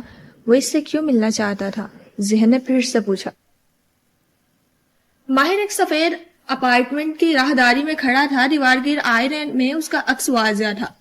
سفید شرٹ اور سیاہ جینس پہنے، بال معمول کے مطابق ماتھے سے جل لگا کے پیچھے کیے، ہلکی بڑی شیف کے ساتھ خود کو تنقیدی نظروں سے دیکھتے ہوئے وہ کلائی میں گھڑی باندھ رہا تھا. وہ اس سے ملنے جا رہا تھا. وہ جس سے ملنے وہ وینکوور آیا تھا. نہیں، میں پولیس سے بچنے کے لیے یہاں آیا تھا. اس نے اپنی تصحیح کی. ذہن نے بہت سے دوسرے نکات پیش کرنے چاہے لیکن اس نے ان کو جھٹک دیا اور سٹینڈ پہ لٹکے ہینگر سے کوٹ اتارا. کیا اس سے ملنے جانے کا فیصلہ درست تھا؟ کہیں وہ اس کو خطرے سے تو دوچار نہیں کر دے گا؟ کوٹ پہنتے ہوئے اس نے اپنا عکس دیکھا. اس کے چہرے پر تفکر بھری لکیریں تھی. وہ کہاں رہ رہی ہے؟ زیاد سلطان اس سے واقف نہ تھا، لیکن اگر ماہر کو اس کو ملنے سے اس کی زندگی خطرے سے دوچار ہوئی، یا اگر زیاد نے ماہر کی وجہ سے اس کو ڈھونڈ لیا تو؟ اس نے سر جھٹکا. زیاد سلطان یہاں نہیں تھا، پھر وہ اس کی فکر کیوں کر رہا تھا؟ اسے صرف اس ملاقات پہ فوکس کرنا تھا. اسے حلال کو ڈھونڈنا تھا. سب کچھ اس لڑکی کی وجہ سے شروع ہوا تھا. اس البم کی تصویر سے اسے اس سے ملنا تھا تاکہ وہ اس کہانی کو انجام دے سکے. اس نے چابیاں اٹھائی اور راہداری عبور کرتے دروازے تک آیا. پھر ٹھٹک کے رک گیا. دروازے کے پاس خون کے تازہ قطرے گرے تھے. ماہر فرید نے بیتاثر چہرے کے سامنے قطروں کو دیکھا. پھر واپس کچن تک گیا. پیپر ٹاول کے چند ٹکڑے لیے چوکھٹ تک آیا اور جھک کے خون کو صاف کیا. سرکار کے موکل اس کے پیچھے وہاں پہنچ چکے تھے. ان کو وہ بعد میں دیکھے گا. اس نے خون میں لتھرے پیپر ٹاولز اپارٹمنٹ کے باہر والے گاربیج بن میں پھینکے. ہاتھ ایک دفعہ پھر دھوئے اور لفٹ کی طرف بڑھ گیا. اس کا چہرہ ہنوز بے تاثر تھا. کوئی خوف نہیں، کوئی بے چینی نہیں. ماہر فرید ان چیزوں سے بہت آگے بڑھ چکا تھا. ملاقات کا مقررہ وقت آن پہنچا تھا اور وہ چند منٹ تاخیر سے وہاں آئی تھی. شاید اس نے یہ تاخیر جان بوجھ کے کی تھی. شاید وہ تعمیل کا شکار تھی. کیا وہ درست کر رہی ہے؟ دور اندر وہ جانتی تھی کہ وہ اس سے کیوں ملنا چاہتا تھا. دور اندر وہ اس فریبی انسان کے ساری مقاصد سے واقف تھی. لیکن پھر بھی ایک ملاقات میں کیا حرج ہے؟ جہاں اتنے فریب کھائے وہاں ایک اور صحیح. آج ہوا تیز تھی اور سورج بادلوں کے پیچھے چھپا تھا. وہ تیز قدموں سے سڑک کنارے چلتی جا رہی تھی. اس نے ہلکا سا کوٹ پہن رکھا تھا اور ہاتھ جیبوں میں تھے. کھلے بال پیچھے کو اڑ رہے تھے اور چہرہ وہ بالکل بے تاثر تھا. ہر قسم کے جذبات سے آری سڑک وینکوور ہاربر کے واٹر فرنٹ تک جاتی تھی. اس شہر کو مختلف دریا، جھیلیں اور سمندر چھوٹے تھے. یہ کنونشن سینٹر کی عمارت تھی جو پانی کے دہانے پہ بنی تھی. عمارت اور پانی کے درمیان ایک عرصہ سا بنا تھا جس کے ریلنگ کے ساتھ وہ کھڑا تھا. وہ دور پیچھے کھڑی چند لمحوں سے مشتبہ نگاہوں سے دیکھی گئی. یہاں سے اس کی پشت دکھائی دے رہی تھی. وہ ریلنگ پہ کوہنیاں رکھے جھک کے نیچے بہتے پانی کو دیکھ رہا تھا. یہ پانی کا کچھ حصہ تھا جو شہر کے درمیان سے گزرتا تھا اس کے دوسرے پار وہ خشکی پہ بنی اونچی عمارتوں کی اسکائی لائن دیکھ سکتی تھی. کیا اب وہ آگے بڑھے یا واپس پلٹ جائے؟ لیکن اب فیصلہ بدلنے میں بہت دیر ہو چکی تھی. کسی احساس کے تحت وہ پلٹا، ادھر ادھر نگاہ دہرائی، پھر اس پر نگاہ پڑی تو ٹھہر گیا. کیا اسے واپس پلٹ جانا چاہیے؟ کیا اسے اس ملاقات کو نہ کہہ دینا چاہیے؟ لیکن یہ طے تھا کہ کشمالہ مبین کو نہ کرنا نہیں آتا تھا. وہ جانتی تھی کہ وہ پچھتائے گی، وہ اس سے ملاقات کر کے اس کو دوبارہ اپنی زندگی میں شامل کر کے پچھتائے گی، لیکن جہاں اتنے غلط فیصلے کیے وہاں ایک اور صحیح. جیبوں میں ہار ڈالتی تھی کہ وہ پچھتائے گی، وہ اس سے ملاقات کر کے اس کو دوبارہ اپنی زندگی میں شامل کر کے پچھتائے گی، لیکن جہاں اتنے غلط فیصلے کیے وہاں ایک اور صحیح. جیبوں میں ہار ڈالے کھڑی اسپاٹ چہرے والی لڑکی نے قدم اس کی طرف بڑھا دیے. وہ بالکل سانس روکے کھڑا اس کو دیکھ رہا تھا. کیف، وہ عین اس کے سامنے آ رکی. یہ نام لینا بھی تکلیف دہ تھا لیکن اس کو یہ تکلیف اٹھانی تھی. کشمالہ. اس کی آنکھوں میں کشمالہ کو دیکھ کے بہت سے جذبات اترے تھے. وہ ان کو پہچانتی تھی لیکن وہ اس کے کسی جذبے پہ یقین نہیں کرے گی. وہ فیصلہ کر کے یہاں آئی تھی. کوئی بھی چیز اسے اس فریبی انسان پہ اعتبار کرنے پہ مجبور نہیں کر سکتی تھی. کوئی بھی چیز اب اس کی زخمی روح کا فیصلہ نہیں بدل سکتی تھی. 1 ماہ پہلے اسے آج کینیڈا میں آئے 2 ہفتے مکمل ہو چکے تھے. ان 2 ہفتوں میں چلی ویک کے چھوٹے سے شہر کے باسیوں نے بہت کچھ دیکھا اور کچھ بھی نہیں دیکھا. ماہی کا گھر 2 منزلہ تھا. بلائی منزل پہ مالک مکان اپنی بیوی اور 6 سالہ بیٹی کے ساتھ رہتا تھا. اس کی بیوی بلجیت کور ایک سانولی رنگت کی خوبصورت مگر انتہائی دبلی پتلی عورت تھی. موسم بہار کی ایک صبح بلجیت نے اپنے لیونگ روم کی کھڑکی سے نیچے جھانکا تو ڈرائیو وے میں اس کی پاکستانی کرایہ دار ماہی کا پارک کرتی دکھائی دی. بلجیت کی آنکھوں میں تجسس سا ابھرا. ماہی کے کار کی فرنٹ سیٹ پہ کوئی اور بھی تھا. ایک نیا چہرہ، ایک غیر شناسا سا لڑکی. اس نے پتلا سا کوٹ پہن رکھا تھا. بال جوڑے میں الجھے سے تھے. چہرے پہ نشان تھے نیل زخم کٹ، ہاتھ پہ پٹی. بلجیت کا منہ کھل گیا. پھر نگاہ نے کار سے نکلتے لڑکی کی انگلیوں تک کا سفر کیا. بائیں ہاتھ کی تیسری انگلی میں انگوٹھی موجود تھی. بلجیت کا منہ بند ہو گیا. ظاہر ہے اس نے ہلکے سے شانے جھٹکے. وہ لڑکی قدرے سن سی تھی. اس کی سبز آنکھوں میں خوف تھا. وہ بار بار پیچھے دیکھتی تھی. وہ سامان لینے بھی نہیں رکی. تیزی سے اندر غائب ہوگی. کیونکہ اسے معلوم نہ تھا کہ اندر جاتا دروازہ کون سا تھا، مگر اسے اندر گم ہونے کی جلدی تھی. بلجیت اپنے کمرے میں چلی گئی. وہ جلدی ساری کتھا جان جائے گی. ان کاغذ کی جیسی دیواروں والے گھروں میں آوازیں اور انڈین مسالوں کی خوشبوئیں بنا روک ٹوک کے دوسری طرف چلی جایا کرتی تھی. پریتی نے بہت کچھ دیکھا اور کچھ بھی نہیں دیکھا. چلی ویک ایک چھوٹا سا شہر تھا. مکان بھی بہت بڑے نہ تھے لیکن ان کو گھیرے سبزہ زار کافی وسیع تھے. ماہی کے گھر کے سامنے طویل سڑک کے گرد کتار در کتار گھر بنے تھے. اس کتار کو عبور کر کے سڑک پار کرو اور چند کوس چلتے جاؤ تو ایک ٹم ہارٹس بنا تھا. ان کی لوکل اور سستی کافی شاپ تھی. پریتی اس ٹمس میں باریستا تھی. چھوٹے قد اور موٹے ہونٹوں والی سکھ لڑکی جس کے ہاتھ مشین کی طرح چلتے کھٹا کھٹ کافی بناتے تھے. پریتی ہر روز اس سب آنکھوں والی لڑکی کو شاپ میں آتے دیکھتی. وہ ڈھیلا ڈھالا سا کارڈیگن پہنے، بالوں کو پونی میں باندھے، میک اپ سے آری چہرہ لیے ہوتی تھی. البتہ اس کی آنکھوں تلے بہت سا کنسیلر لگا ہوتا تھا جس سے وہ یقیناً کوئی نیل چھپاتی تھی. وہ آرڈر دینے کے بعد پک اپ کاؤنٹر پہ کھڑی گمسم سی کھڑی ہو جاتی. جب پریتی کافی کا کپ اس کے سامنے رکھتی تو وہ چونک جاتی. ٹرے چاہیے؟ پریتی کو 2 دفعہ پوچھنا پڑا. وہ جلدی سے سنبھل کے اس بات پہ سر ہلا دیتی. پھر وہ کپ اٹھاتی اور دائیں بائیں دیکھتی جیسے وہ ایک نئے ڈرائیور ہو اور اس کو تینوں مررز میں دیکھنے کی عادت ہو. اس کے ہاتھ میں کوئی انگوٹھی نہیں تھی لیکن انگوٹھی کی 3 لائن ضرور تھی. شاید اس نے حال ہی میں انگوٹھی اتاری تھی. پریتی اس کے نیل زخم کے کٹ اور ہراساں انداز سے سمجھ سکتی تھی کہ معاملہ کیا ہے. بوائے فرینڈ، منگیتر یا شاید شوہر. عورتوں کو خوفزدہ کر کے رکھنے والے مرد ان کے اپنے ہی ہوتے ہیں. چلی ویک کے اسلامک سینٹر میں کام کرنے والے حارث نے بھی بہت کچھ دیکھا اور کچھ بھی نہ دیکھا. سینٹر کے اندر ایک چھوٹا سا ہال تھا جہاں کتب کے چند ریکس رکھے تھے. وہ لڑکی قریباً ہر روز فجر کے بعد وہاں آتی تھی.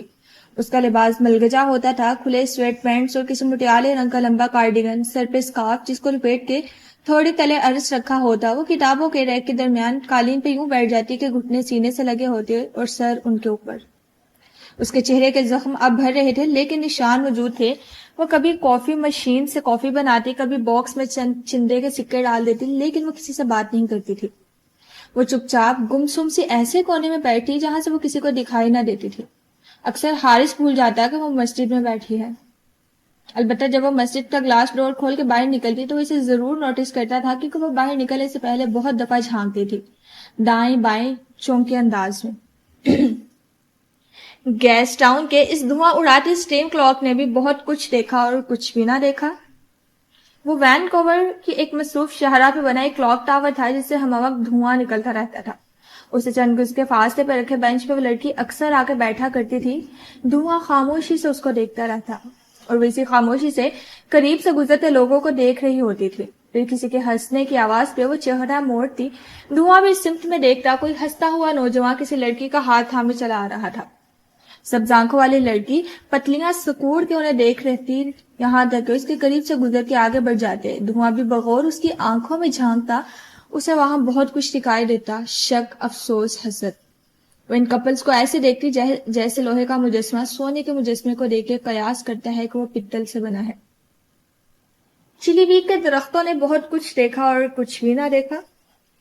مغرب ہوتے ہی جب ان کے گرد اندھیرے اتر آتے اور شہر کے مکی گھروں کے اندر باہر کی بتیاں بجھا کے سارے کو تاریک کر دیتے تو درخت خاموشی سے پلکے جھپکا جھپکا کے اداس سڑکوں کو دیکھتے رہتے. تب وہ باہر نکلتی اور سڑک کنارے بنے بینچ پہ بیٹھ جاتی جو بس اسٹاپ کے لیے مختص تھا لیکن اسے کوئی بس نہیں پکڑنی ہوتی تھی.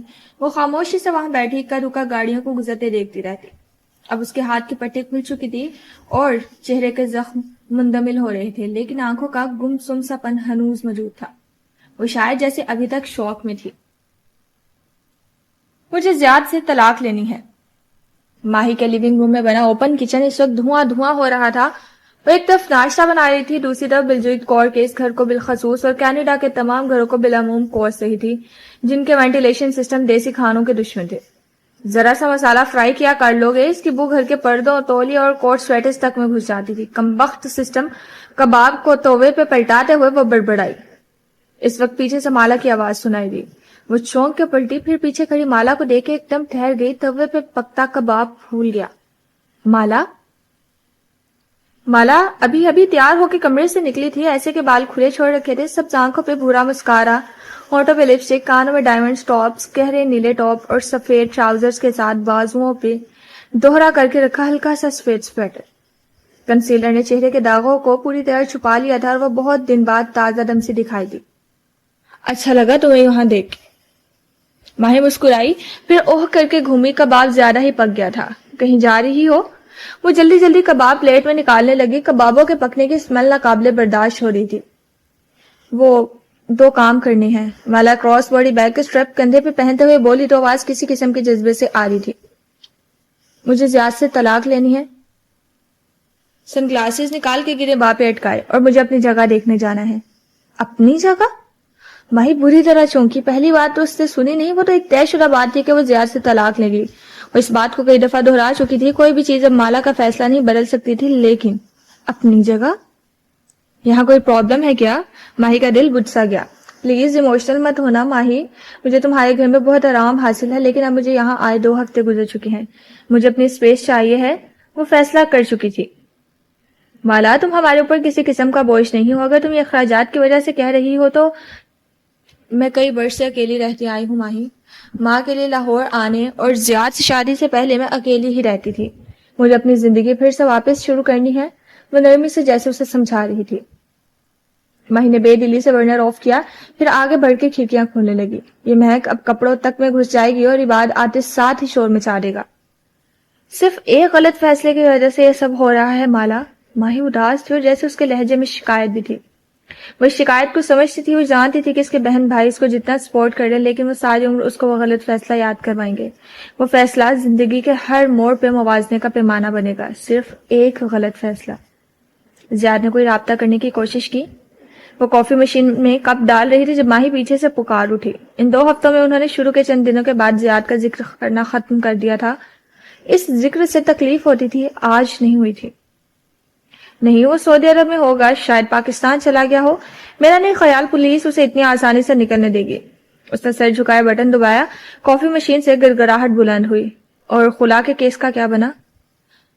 کافی کی بھوری دھار تیزی سے کپ میں گر رہی تھی. روسٹ ہوئے بینز کی مہک سارے میں پھیلنے لگی, لیکن کبابوں کی مہک اثر توڑنے میں وہ ناکام معلوم ہوتی تھی. میں آج وکیل سے ملوں گی, پھر ہی کچھ معلوم ہوگا. فی الحال اتنا بہت ہے کہ کوئی نہیں جانتا کہ میں کہاں ہوں. اپنا کافی سے بھرا کپ ایک طرف کیا اور دوسرا کپ مشین تلے رکھا. زیاد کے پاس جنات ہیں, ماہی سوچتے ہوئے اسے زیاد کے پاس جنات ہیں, ماہی سوچتے ہوئے اسے دیکھ رہی تھی. وہ سر جھکائے کافی کپ کی طرف متوجہ تھی. بال کان کے پیچھے اڑسے ہوئے تھے اور ڈائمنڈ کا ٹاپس کان کی رو میں چمک رہا تھا. یقیناً زیاد خود ہی جادو کرتا ہوگا. اگر اسے جنات کے ذریعے تمہارے نئے گھر کی لوکیشن معلوم کر لی تو. میرا نہیں خیال جنات اتنے ایڈوانس ہوں گے کہ اسے میری پن لوکیشن بتا سکیں. وہ ہلکا سا مسکرائی, پھر اس کا کپ اس کے سامنے رکھا. ماہی نے مسکرا کے موبائل اٹھایا اور اپنا کپ اس کپ کے قریب لے گئی. پھر ایک 5 سیکنڈ کی ویڈیو بنائی اور گانا لگا کے ایک ہی کلک میں پوسٹ کر دی. زیادہ ٹک ٹاک دیکھ سکتا ہے ماہی, وہ کسی فیک آئی ڈی سے تمہیں فالو کر رہے گا. وہ خفا ہوئی. ماہی کو آج کل ہر چیز کلک کر کے ٹک ٹاک پہ ڈالنے کا شوق تھا. کافی کی ویڈیو بنانے کے بعد ہی وہ اس کے حلق سے نیچے اترتی تھی. اس میں صرف تمہارے ہاتھ کا انگوٹھا دکھائی دے رہا ہے. تم میرے گھر ہو اتنا تو اس کو اس کے جنات بتا چکے ہوں گے. ماہی نے ناک سے مکھی اڑائی. وہ خفا بھی تھی اور اداس بھی, لیکن وہ مالا کو جانتی تھی. اسے اس کے غلط یا درست فیصلے پہ عمل کرنے سے کوئی نہیں روک سکتا تھا. جب عباد گھر آیا تو مالا گھر دیکھنے جا چکی تھی. ماہی نے بجھے چہرے کے ساتھ اسے پہلی بات یہی بتائی. کیا ہم مالا کا خیال نہیں رکھ سکے عباد؟ وہ اپنی جگہ لینے کی بات کر رہی تھی. کیوں؟ ماہی نے اداسی سے شانے اچکا دیے. اس کو اپنی پرائیویسی چاہیے, اکیلے رہنے کی عادت ہے, وغیرہ وغیرہ. انڈرسٹینڈیبل. عباد نے گہری سانس لے کر شانے اچکائے. ماہی نے آنکھوں کی پتلیاں سکوڑ کے اسے دیکھا. تم اس کو روکو گے نہیں تو وہ صرف بہن نہیں ہے میری, تمہاری کزن بھی ہے. اسی لیے نہیں روکوں گا کیونکہ وہ کبھی بھی وہ نہیں کہتی جو وہ سوچتی ہے. کیا مطلب؟ اس کو اپنی سپیس اس لیے نہیں چاہیے کہ اس کو پرائیویسی درکار ہے, بلکہ اسے وہ آزادی چاہیے جو ہر طلاق لینے والی لڑکی کو چاہیے ہوتی ہے. اگر وہ اکیلے رہنا اب نہیں سیکھے گی تو کب سیکھے گی؟ اگر وہ ہمارے اوپر انحصار کرے گی تو اس کی زندگی بہت آرام دہ ہو جائے گی, اور آرام دہ زندگی انسان کو کوڑ زدہ شخص کی طرح گلنے سڑانے لگتی ہے. اس لیے اس کو مشکل فیصلے کرنے دو. اور میں نے 1000 دفعہ کہا ہے کہ دیسیوں کی طرح کے کھانے مت بنایا کرو. میرے سارے کوٹس میں تمہارے انڈین مسالے گھس گئے ہوں گے. وہ خفگی سے کہتے ہوئے اپنے کوٹ وارڈروب کی طرف بڑھ رہا تھا. ماہی کا خراب موڈ مزید خراب ہو چکا تھا. استنبول. بیکری کے کونے پہ مخملی گلابی صوفے سجے تھے. ان میں سے ایک پہ بیربل فرید نیم دراز تھا, پیر لمبے کر کے اوٹومن پہ رکھے, دونوں ہاتھوں میں موبائل پکڑے, تیزی سے کیس دباتے وہ گردن دائیں بائیں جھکا رہا تھا. موبائل سے گولیاں چلنے کی مدھم آواز آ رہی تھی. اس آواز میں ہیل کے ٹک ٹک مخل ہوئی تو وہ چونکا. وہ چمکدار سٹائلیٹوز اس کے قریب آ کے رکے. بیربل نے چہرہ اٹھایا, پھر گڑبڑا کے سیدھا ہوا. جلدی سے موبائل بجھا کے جیب میں رکھا. ویٹ اے منٹ خانم, خوش آمدید. استقبالی انداز میں مسکرا کے اٹھا, لیکن سوزی نہیں مسکرائی. وہ ماتھے پہ بدلی اس کے سامنے کھڑی تھی, بیج رنگ کا سوٹ پہنے, ماتھے پہ گلاسز ٹکائے, کونی پہ بیگ اٹکائے. وہ ناخوش سی نظر آ رہی تھی. پال چوڑے میں بندے تھے اور چند گھنگریالی لٹے خفا چہرے کے دائیں بائیں جھول رہی تھی. تمہارا بھائی کہاں ہے؟ میں بھی آج کل اسے ہی ڈھونڈ رہا ہوں. تمہیں مل جائے تو مجھے بھی بتا دینا. وہ مسکراتے وہ واپس بیٹھ گیا تو سوزین کی پیشانی کے بلوں میں اضافہ ہوا. وہ 2 ہفتے سے لاپتہ ہے. کالز میسیجز کسی کا جواب نہیں دے رہا. ایسے کون کرتا ہے؟ وہ فکر مندی سے کہتی سامنے بیٹھی. کلاسک ماہر فرید. بیربل نے سراہنے والے انداز میں انگلی اور انگوٹھے کا سکہ بنا کے 3 انگلیاں بلند کی. وہ اکثر ایسا کرتا ہے, تمہیں آہستہ آہستہ معلوم ہو جائے گا. سوزین کو دیکھ کے موڈ ایک دم خوشگوار ہو گیا تھا. تمہیں اپنے بھائی کی فکر نہیں ہے؟ میرا بھائی ایک ATM مشین ہے. جب تک میرا کارڈ چل رہا مجھے فکر کیوں ہوگی؟ وہ ڈٹائی سے ہنس دیا. وہ میرا کلائنٹ ہے, میں اگلی سماعت کی تیاری کر رہی ہوں, مجھے اسے مسلسل رابطے میں رہنا چاہیے. اور وہ ہے کہ وہ بولتے بول کے رک گئی. بیربل موبائل پہ کال ملا رہا تھا, پھر اس نے فون دونوں کے درمیان میز پہ رکھ دیا. تم کس کو کال کر رہے ہو؟ اسپیکر سے گھنٹی کی آواز بلند ہو رہی تھی. ایک روبوٹ کے بارے میں معلومات کسی دوسرے روبوٹ سے ہی لی جا سکتی ہیں. وہ اسی انداز میں مسکرایا. گھنٹی ٹوٹ گئی, کال موصول کر لی گئی. صبح صبح کیوں ڈسٹرب کر رہے ہو بھی؟ مالک فرید کی بیزار سی آواز سنائی دی. سوزی نے افسوس سے سر جھٹکا. کسی زمانے میں تمہارا ایک ناخلف بھتیجا ہوا کرتا تھا جو تمہارے تخت و تاج کو چھوڑ کے اپنے بھائی کی محبت میں. تمہارا ATM کارڈ چل رہا ہے؟ بیربل دل کھول کے ہنس دیا، پھر کندھے اچکا کے سوزی کو دیکھا. مجھے پرواہ نہیں ہے، لیکن سوزین خانم کو اس سے رابطہ کرنا ہے. اس کو فیس نہیں مل رہی. مالک کی آواز اب ایک سرد سی غراہٹ میں بدل چکی تھی. مل رہی ہے لیکن میں کھنکھار تو اس نے چہرہ فون کی طرف جھکایا، مگر مالک نے بات کاٹی. پھر اس فیس کو حلال کرو، کیونکہ ماہر پیسے یوں ضائع نہیں کرتا. تم اپنا کام کرو، اس کو آپ پتہ رہنے دو. کیا آپ اسے اتنا کہہ سکتے ہیں کہ وہ اس لڑکی کا پیچھا کرنے سے وقت نکال کے مجھ سے بات کر لے؟ لڑکی؟ بیربل چونکا. کیوں؟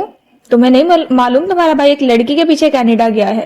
سوزی نے تن سے اسپیکر پر لگے فون کی طرف اشارہ کیا. بیربل کی آنکھیں چمک اٹھی، ایک دم سیدھا ہو کے بیٹھا. وائی بے؟ اس نے بے اختیار اپنے گھٹنے پہ ہاتھ مارا. کون سی لڑکی؟ کیا یہ تمہارا مسئلہ ہے بھی؟ مالک فرید جیسے اکتا گئے، پھر توقف سے بولے. اس کی کوئی پرانی دوست ہے. بیربل کے کندھے ڈھیلے پڑ گئے، ساری ایکسائٹمنٹ ہوا ہو گئی. آج تم ہمیں بتا ہی دو کہ ماہر فرید کی زندگی میں کتنی لڑکیاں ہیں. لیکن دوسری طرف سے کال کاٹی جا چکی تھی. سوزی بڑبڑا کے اٹھ گئی. ابھی وہ پلٹی ہی تھی کہ بیربل فرید کی زبان پھسلی. وائٹامن خانم، آپ اس ویکنڈ پہ کیا کر رہی ہیں؟ وہ گہری سانس لے کر گھومی اور انہی تیوری چڑھی نظروں سے بیربل کو دیکھا. میں لڑکوں کے ساتھ ڈنر پر نہیں جاتی بیربل فرید، جو اپنے بھائی کی ATM مشین پہ انحصار کرتی ہیں. یہ سوال مجھ سے تب پوچھنا جب تم اپنے پیروں پہ کھڑے ہو. پھر اس نے نگاہ گھما کے چاروں طرف میں دیکھا اور جنریشنل ویلتھ سے بیکریاں کیفے بنا کے آج تک کوئی اپنے پیروں پہ نہیں کھڑا ہوا. ایک جتاتی نظر اس پہ ڈال کے وہ پلٹی اور ٹھک ٹھک چلتی آگے بڑھ گئی. وہ جہاں تھا وہیں بیٹھا رہ گیا. چہرہ کدے غلابی ہوا، لب بھینچ گئے. 3 سال نہیں 3.5 سال رہ گئے تھے. پھر ماہی فرید اس کے حصے کی وراثت اس کے حوالے کرنے کا پابند ہوگا. پھر اس کو کوئی یہ تانا نہیں دے سکے گا. وین ہوور حد نگاہ تک سبزہ پھیلا ہوا تھا. اونچے نیچے سب سٹیلے نشیب میں پرسکون پانی جو کسی ایسی بنا سلوٹ کی چادر جیسا تھا. سبززار پہ فاصلے فاصلے پہ درخت اگے تھے اور ایسے ہی ایک درخت تلے وہ اکڑوں بیٹھا تھا. ٹراؤزرز پہ آدھے آستین کی شرٹ پہنے، بال ماتھے پہ بکیرے، بڑی شیو اور جھکا چہرہ، گھٹنوں پہ رکھے ٹیبلٹ پہ تیزی سے چلتی انگلیاں. وہ کچھ بنا رہا تھا، عمارت، تصویر یا کوئی چہرہ. یہاں سے واضح نہ تھا. دفتن ماہی نے گردن اٹھائی، آنکھیں بند کر کے اسے باری باری دونوں کندھوں سے لگایا، پھر چہرہ سیدھا کیا. فون وائبریٹ کرنے لگا تو ماہر کے چہرے پہ بیزاری ابھری. جیب سے اسے نکال کے دیکھا، بیزاری کم نہیں ہوئی. بولو. بیربل کو معلوم ہے تم کس کے لیے اس ملک آئے ہو؟ مالک فرید کی آواز سرد اور بے تاثر تھی. ماہر نے گہری سانس کھینچی. میں یہاں صرف اس مقدمے سے بچنے آیا ہوں، کسی سے ملنے نہیں. وہ اب دائیں بائیں چلتے لوگوں کو دیکھ رہا تھا. یعنی ابھی تک تم نے اس سے ملنے کا فیصلہ نہیں کیا؟ انٹرسٹنگ. وہ رکے جیسے کسی گرم مشروب کا گھونٹ پڑا. ایک اچھی خبر ہے اور ایک بری. پہلے کون سی سناؤں؟ بری. اس کا سانس رک گیا. ذہن سے ارد گرد ٹہلتے لوگ، ان کے کتے اور پانی پہ اڑتے بگلے محو ہو گئے. وہ سرخ ٹکڑا ایک نورانی قاعدے کے سرورٹ کا کنارہ تھا. ہم اس قاعدے کی پبلشنگ کمپنی تک پہنچ چکے ہیں. اچھی خبر کیا ہے؟ یہ اچھی خبر تھی. مالک فرید نے گہری سانس لی. بری خبر یہ ہے کہ وہ قاعدہ انہوں نے 321 مدرسوں کو فراہم کیا ہے. وہ سرخ ٹکڑا اس ایڈیشن کا حصہ تھا جو خاص طور پر مدرسوں کے لیے بلک میں بنایا جاتا ہے. 321 مدرسے. اس کا دل ڈوبا. تم یہ تلاش یہاں بھی جاری رکھ سکتے تھے ماہر، اپنے گھر، اپنے شہر میں. ان کی آواز میں تعصب کی جھلک تھی. ان میں سے کتنے مدرسے لاہور یا اس کے قریب ہیں؟ اس نے ہمیشہ کی طرح اس تعصب کو نظر انداز کیا. یہ 321 مدرسے لاہور اس کے مضافات میں ہی ہیں. ایک لہر سے اس کی ریڑھ کی ہڈی سے رینگتی ہوئی پیروں تک سفر کر گئی. ایسی لہر جو چلتے پھرتے انسان کو مفلوج کر دے، نا امیدی کی لہر. ہمارے ساتھ بھلے شہر بھر کی پولیس ہو، ہم 3 مدرسوں پہ ریڈ نہیں کر سکتے ماہر. اس نے انگلیاں اس طرابی انداز میں بالوں میں پھیری، خشک لبوں پہ زباں پھیری، گردن دائیں بائیں گھمائی. الفاظ ختم ہو گئے تھے. اسے ملنے مت جانا، تم اس کو خطرے میں ڈالو گے. مسکرے یہاں نہیں آیا. وہ تلخ ہوا. قریب میں جھنکار سنائی دی. ماہر نے چہرہ اس طرف موڑا. ایک ادھیر عمر عورت ایک پنجے کے بل بیٹھی تسمہ باندھ رہی تھی. ساتھ کتا تابع ادائی سے کھڑا تھا. اس کا لمبا سا پٹا عورت کے ہاتھ سے بندھا تھا. اس میں کہیں جنگل بیل لگی تھی جو بار بار چھنک اٹھتی تھی. وہ اس پٹے کو دیکھ گیا. اس کے کالرز پہ ایک نمبر لکھا تھا، طویل نمبر. نمبرز. اس کی نگاہیں پٹے پہ جمی تھی. نمبرز جھوٹ نہیں بولتے. کیسے نمبرز؟ ہمیں 300 مدرسوں پر ریٹ کرنے کی ضرورت نہیں. ہم اسے ہر مدرسے کے نمبرز اور فگرز چیک کرنے ہیں، ان کے اخراجات، انکم ٹیکس فائلنگ، کس مدرسے کے پاس state of the art technology ہے, electric water cooler, solar panels. ہمارا مدرسہ وہ ہے جس کے در و دیوار سے عمارت ٹپکتی ہو. دوسری طرف چند ثانیے کے لیے خاموشی چھا گئی, اور اگر ایسا کوئی مدرسہ نہ ملا, وہ لہر اس کے پیروں میں سوئیاں شب ہونے لگی. ہر سوئی نشتر کے جیسی تھی. میری بہن زندہ ہے مالک, جس دن وہ مرے گی میں اس کی تلاش ختم کر کے گھر واپس آ جاؤں گا. اس نے موبائل نیچے رکھا. وہ عورت اس کا کتا اب گزرگاہ پہ چلتے دور جا رہے تھے. ذہن پھر سے اس کی طرف بھٹکا. کیا ماہر کو اس سے ملنا چاہیے, وہ جس سے ملنے وہ اس شہر آیا تھا؟ اب تم کیا کرو گی مالا؟ سفورہ نے اس روز کال کرتے ہی پہلی بات یہی پوچھی تھی. گزشتہ رات ان کی تفصیل سے بات ہوئی تھی اور وہ تب سے اب تک مسلسل میسیجز کر رہی تھی. اتنا کچھ ہو گیا, تم نے مجھے نہیں بتایا, وغیرہ وغیرہ. نہ جانے کیوں دوست سمجھتے ہیں کہ اگر ان کو ہمارے حالات معلوم ہوتے تو انہیں بدل دیتے. میں اپنی نئی زندگی کی شروع کروں گی, اس نے اسے پرسکون انداز میں بتایا تھا جس میں اس نے ماہی کے سامنے علیحدہ رہنے کا اعلان کیا تھا. وہ ماہی کے گھر کے کمرے میں سے اپنا سامان اکٹھا کر رہی تھی. قریب ہی باکسز رکھے تھے. ایک باکس کے اوپر رکھا سفید گملہ اور خوشبودار کینڈل. خاموشی سے اسے دیکھ رہی تھی. کہاں رہو گی؟ ایک اپارٹمنٹ تلاش کر لیا, اسے کالج اسٹوڈنٹس سب لیٹ کر رہی ہیں. ایک اسٹوڈیو اپارٹمنٹ میں کھڑی تھی. ایک باتھ روم, ایک بیڈ روم, کونے میں کچن, فاصلے پہ بچھے 2 ہلکے سے سنگل بیڈ, دوسرے کونے میں کاؤچ پہ ایک لڑکی ٹانگ پہ ٹانگ جمائے بیٹھی تھی. بال چھوٹے اور رنگت سانولی تھی. دونوں کانوں میں 7 سوراخ تھے جن میں بہت سی بالیاں تھی. انگلی کے اشارے سے دائیں بائیں ہر شے کے بارے میں بتا رہی تھی. مالا نے کھڑکی کو دیکھا, اس کے بلائنڈز کھلے تھے. کھڑکی اس کے بیڈ کے قریب تھی. اس نے آگے بڑھ کے انہیں برابر کر دیا. یہ بند رہیں گے. عادیہ نامی لڑکی نے کندھے اچکا دیے. اور خرچے, اس ملک کے خرچے کیسے پورے کرو گی؟ کام کروں گی سفورہ, عارضی ورک پرمٹ اپلائی کر دیا ہے. میں کام سے کبھی کتراتی ہوں کیا؟ مگر کیسا کام؟ میرا نہیں خیال تمہاری ڈگری کسی کام آئے گی. Service business? میں سروس بزنس شروع کی. میں مارکیٹنگ میں ہمیشہ سے اچھی تھی. میں اس جاب کے لیے اپلائی کروں گی جس کا اشتہار مجھے دکھائی دے گا. وہ اسٹوڈیو بیڈ روم میں فرش پہ آلتی پالتی کے بیٹھی تھی. لیپ ٹاپ بورڈ میں اسکرین کی نیلی روشنی اس کے چہرے کو چمکا رہی تھی. وہ کھٹا کھٹ ٹائپ کی جا رہی تھی. اور اگر کسی کو تمہاری مارکیٹنگ سروسز نہ چاہیے ہوں تب کیا کرو گی؟ اسٹوڈیو اپارٹمنٹ میں اب رات پہلی تھی. وہ فرش پہ بیٹھی دیوار سے ٹیک لگائے گھٹنوں پہ گال رکھے بیٹھی تھی. آنکھوں میں پانی رہ رہا تھا. قریب کھلے لیپ ٹاپ کی اسکرین بے رونق تھی. کوئی منیمم ویج جاب کر لوں گی, وہ تو مل ہی جاتی ہے. وہ ایک کافی شاپ تھی کھڑی تھی. یہ شاپ مال کے دہانے پہ تھی اور اس کا کوئی دروازہ نہ تھا, بس ایک چوکور کارنر بنا تھا جو اطراف سے کسٹمرز کے لیے کھلا تھا. چند لڑکیاں کام کر رہی تھی. ایک 6.5 فٹ کا فرباہ لڑکا کان پہ ہینڈ فری چڑھائے تیزی سے کافی بنا رہا تھا. گاہے بہا گاہے اس نئی لڑکی کو بھی دیکھتا ہے جس کو ایک ادھیر عمر سکھ عورت ایپرن تھما رہی تھی. ساتھ وہ ہاتھ کے اشاروں سے اس کو کام سمجھا رہی تھی. سبز آنکھوں والی لڑکی کی آنکھوں میں پانی تھا. اس نے ایپرن تھاما تو انگلیوں میں کپاہٹ بھی تھی. اب وہ سر جھکائے سیاہ سبز ایپرن باندھنے لگی. آنسو حلق میں اکٹھے ہو رہے تھے. تم منیمم ویج جاب کر لو گی مالا؟ تم اپنے ملک میں ریسٹورینٹ چلاتی تھی, تمہارے نیچے 20 لوگ کام کرتے تھے. میں سب کچھ کر لوں گی, مجھے صرف سروائیو کرنا ہے. رات تاریخ ہو رہی تھی. مال کی بتیاں بجھ رہی تھی. وہ اپنے کارنر میں کھڑی کمر پہ ہاتھ رکھے فرش کو دیکھ رہی تھی. کافی شاپ کی حدود میں شامل علاقے پہ رکھی کرسیوں پہ ایک گاہک نے ابھی کہہ کی تھی وہ شاید تفریحی ڈرگز جب کینیڈا میں لیگل قرار دی جا چکی تھی کے ساتھ کافی کو ملانا چاہ رہا تھا, اور اس کی بدبودار ناکامی مایا حالت میں میز سے ہوتی فرش پہ ٹپک رہی تھی. اسے آنکھیں بند کی, گہری سانس لی اور دستانے چڑھانے لگی. اس کی شفٹ تھی, یہ اسے ہی صاف کرنا تھا. اور زیاد, میں اس سے طلاق لوں گی. وہ کیسے؟ وہ ایک چھوٹے اور تنگ سے آفس میں بیٹھی تھی. سامنے ایک سوٹ میں ملبوس ہندوستانی خروخال کا آدمی بیٹھا تھا. کینیڈا میں طلاق لینے کے لیے ضروری نہیں کہ آپ یا آپ کے شوہر اس ملک کے شہری ہوں یا شادی اس ملک میں ہوئی ہو.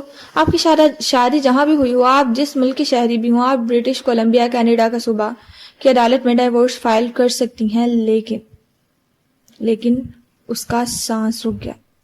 لیکن ایک شرط ہے. وکیل نے توقف کیا. وہ پلک تک نہیں جھپک پا رہی تھی. طلاق فائل تب ہوگی جب آپ کو کینیڈا میں رہتے ہوئے 1 برس کا عرصہ گزر گیا ہوگا. اس کے چہرے پہ تاریک سایہ ٹھہرے. یعنی 1 سال سے پہلے میں کینیڈین عدالت کے ذریعے طلاق نہیں لے سکتی. پھر کیا کرو گی؟ میں نے طلاق کا فیصلہ کر لیا ہے سفورہ, میں اسے پاکستانی عدالت سے لے لوں گی. وہ موبائل اسکرین چہرے کے سامنے کیے بس سے اتر رہی تھی. سن گلاسز آنکھوں پر تھے اور کانوں میں ہینڈ فری لگے تھے. اسکرین پہ محیط کا چہرہ دکھائی دے رہا تھا. اس چہرے پہ ایک ساتھ بہت سے تاثرات تھے. تمہیں امبیسی کے ذریعے یہاں مجھے پاور آف اٹارنی بھجوانا ہوگا, پھر میں تمہاری طرف سے یہاں خلا کا کیس فائل کر دوں گا. تمہیں آنے کی ضرورت نہیں ہے. وہ وکیل سے بات کر چکا تھا. میں واپس آؤں گی بھی نہیں محیط, وہ مجھے جان سے مار دے گا. وہ دائیں بائیں دیکھتی سڑک عبور کر رہی تھی. مال کی عمارت سامنے تھی. مالا, تم مجھے پہلے بتاتی تو. وہ افسوس سے کہہ رہا تھا. میرے پاس پچھتاووں کا وقت نہیں ہے محیط. وہ مزید اپنے بہن بھائی اور دوستوں سے بات نہیں سن سکتی تھی. مجھے بتاؤ, مجھے کب تک خلا مل سکے گی؟ خلا کا فیصلہ عموماً 3 ماہ میں آ جاتا ہے. اس سے دیر بھی ہو سکتی ہے اگر وہ کیس کا بھرپور مقابلہ کرے. لیکن چونکہ وہ سعودی عرب میں مفرور ہے اور میرا نہیں خیال وہ آسانی سے پاکستان واپس پہنچ سکے گا, اس لیے امید ہے 1 ماہ میں فیصلہ آ جائے گا. میں ان باتوں پہ زیادہ یقین نہیں کرتی, لیکن زیاد کے جادو کا کیا کرو گی؟ وہ اس اونچی دیوار والے ہال میں سبز قالین پہ روزانوں بیٹھی تھی. درمیان میں ایک لکڑی کی ننھی سی میز تھی اور دوسری جانب ڈاکٹر رائد بیٹھے تھے. میں وہ تسبیحات پڑھ رہی ہوں جو آپ نے مجھے بتائی تھی. وہ چڑچڑی نظر آ رہی تھی. میں دعائیں بھی مانگ رہی ہوں. مجھے لگتا ہے میرا دماغ جیسے آزاد ہو گیا ہے, لیکن میرا خوف نہیں جاتا. ہر وقت لگتا ہے کہ کوئی پیچھا کر رہا ہے. وہ جواب میں کچھ کہنے لگے, لیکن وہ ان سے تیزی سے پہلے بولی. میں بہت مذہبی نہیں ہوں, میں حجاب نہیں لیتی, میں فرض نمازیں پڑھ کے اٹھ جاتی ہوں. کیا یہ میرے ساتھ اس لیے ہو رہا ہے؟ وہ ہلکا سا مسکرائے اور سر جھٹکا. جادو کے ہونے کا تعلق کسی عورت کے سر ڈھانکنے یا نہ ڈھانکنے سے نہیں ہوتا. ہم سب گناہ گار ہیں, ہم سب ورک ان پروگریس ہیں. سب مسلمان عورتوں کو سر ڈھانکنا چاہیے, لیکن وہ ان کو اپنے رب کی رضا کے لیے کرنا چاہیے. جادو اتارنے کے لیے جادو اترتا ہے رقیہ شریعہ سے, اذکار سے, اور سب سے بڑھ کر دعا سے. اور میرا خوف, جادو اتر جائے تب بھی اس خوف کا کیا کروں؟ اس کی آنکھیں پھر سے بھیگنے لگی. وہ جواب میں کچھ کہہ رہے تھے. اب تم کہاں رہ رہی ہو؟ سفورہ نے رک کے اضافہ کیا. کہیں زیاد اپنے جنات سے تمہاری رہائش گاہ کا پتہ معلوم نہ کر لے. اسے خدشہ ہوا. کسی کو نہیں معلوم کہ میں کہاں ہوں. میں نے نمبر بدل لیا ہے. میں صبح شام کی دعائیں پڑھ کے گھر سے نکلوں گی.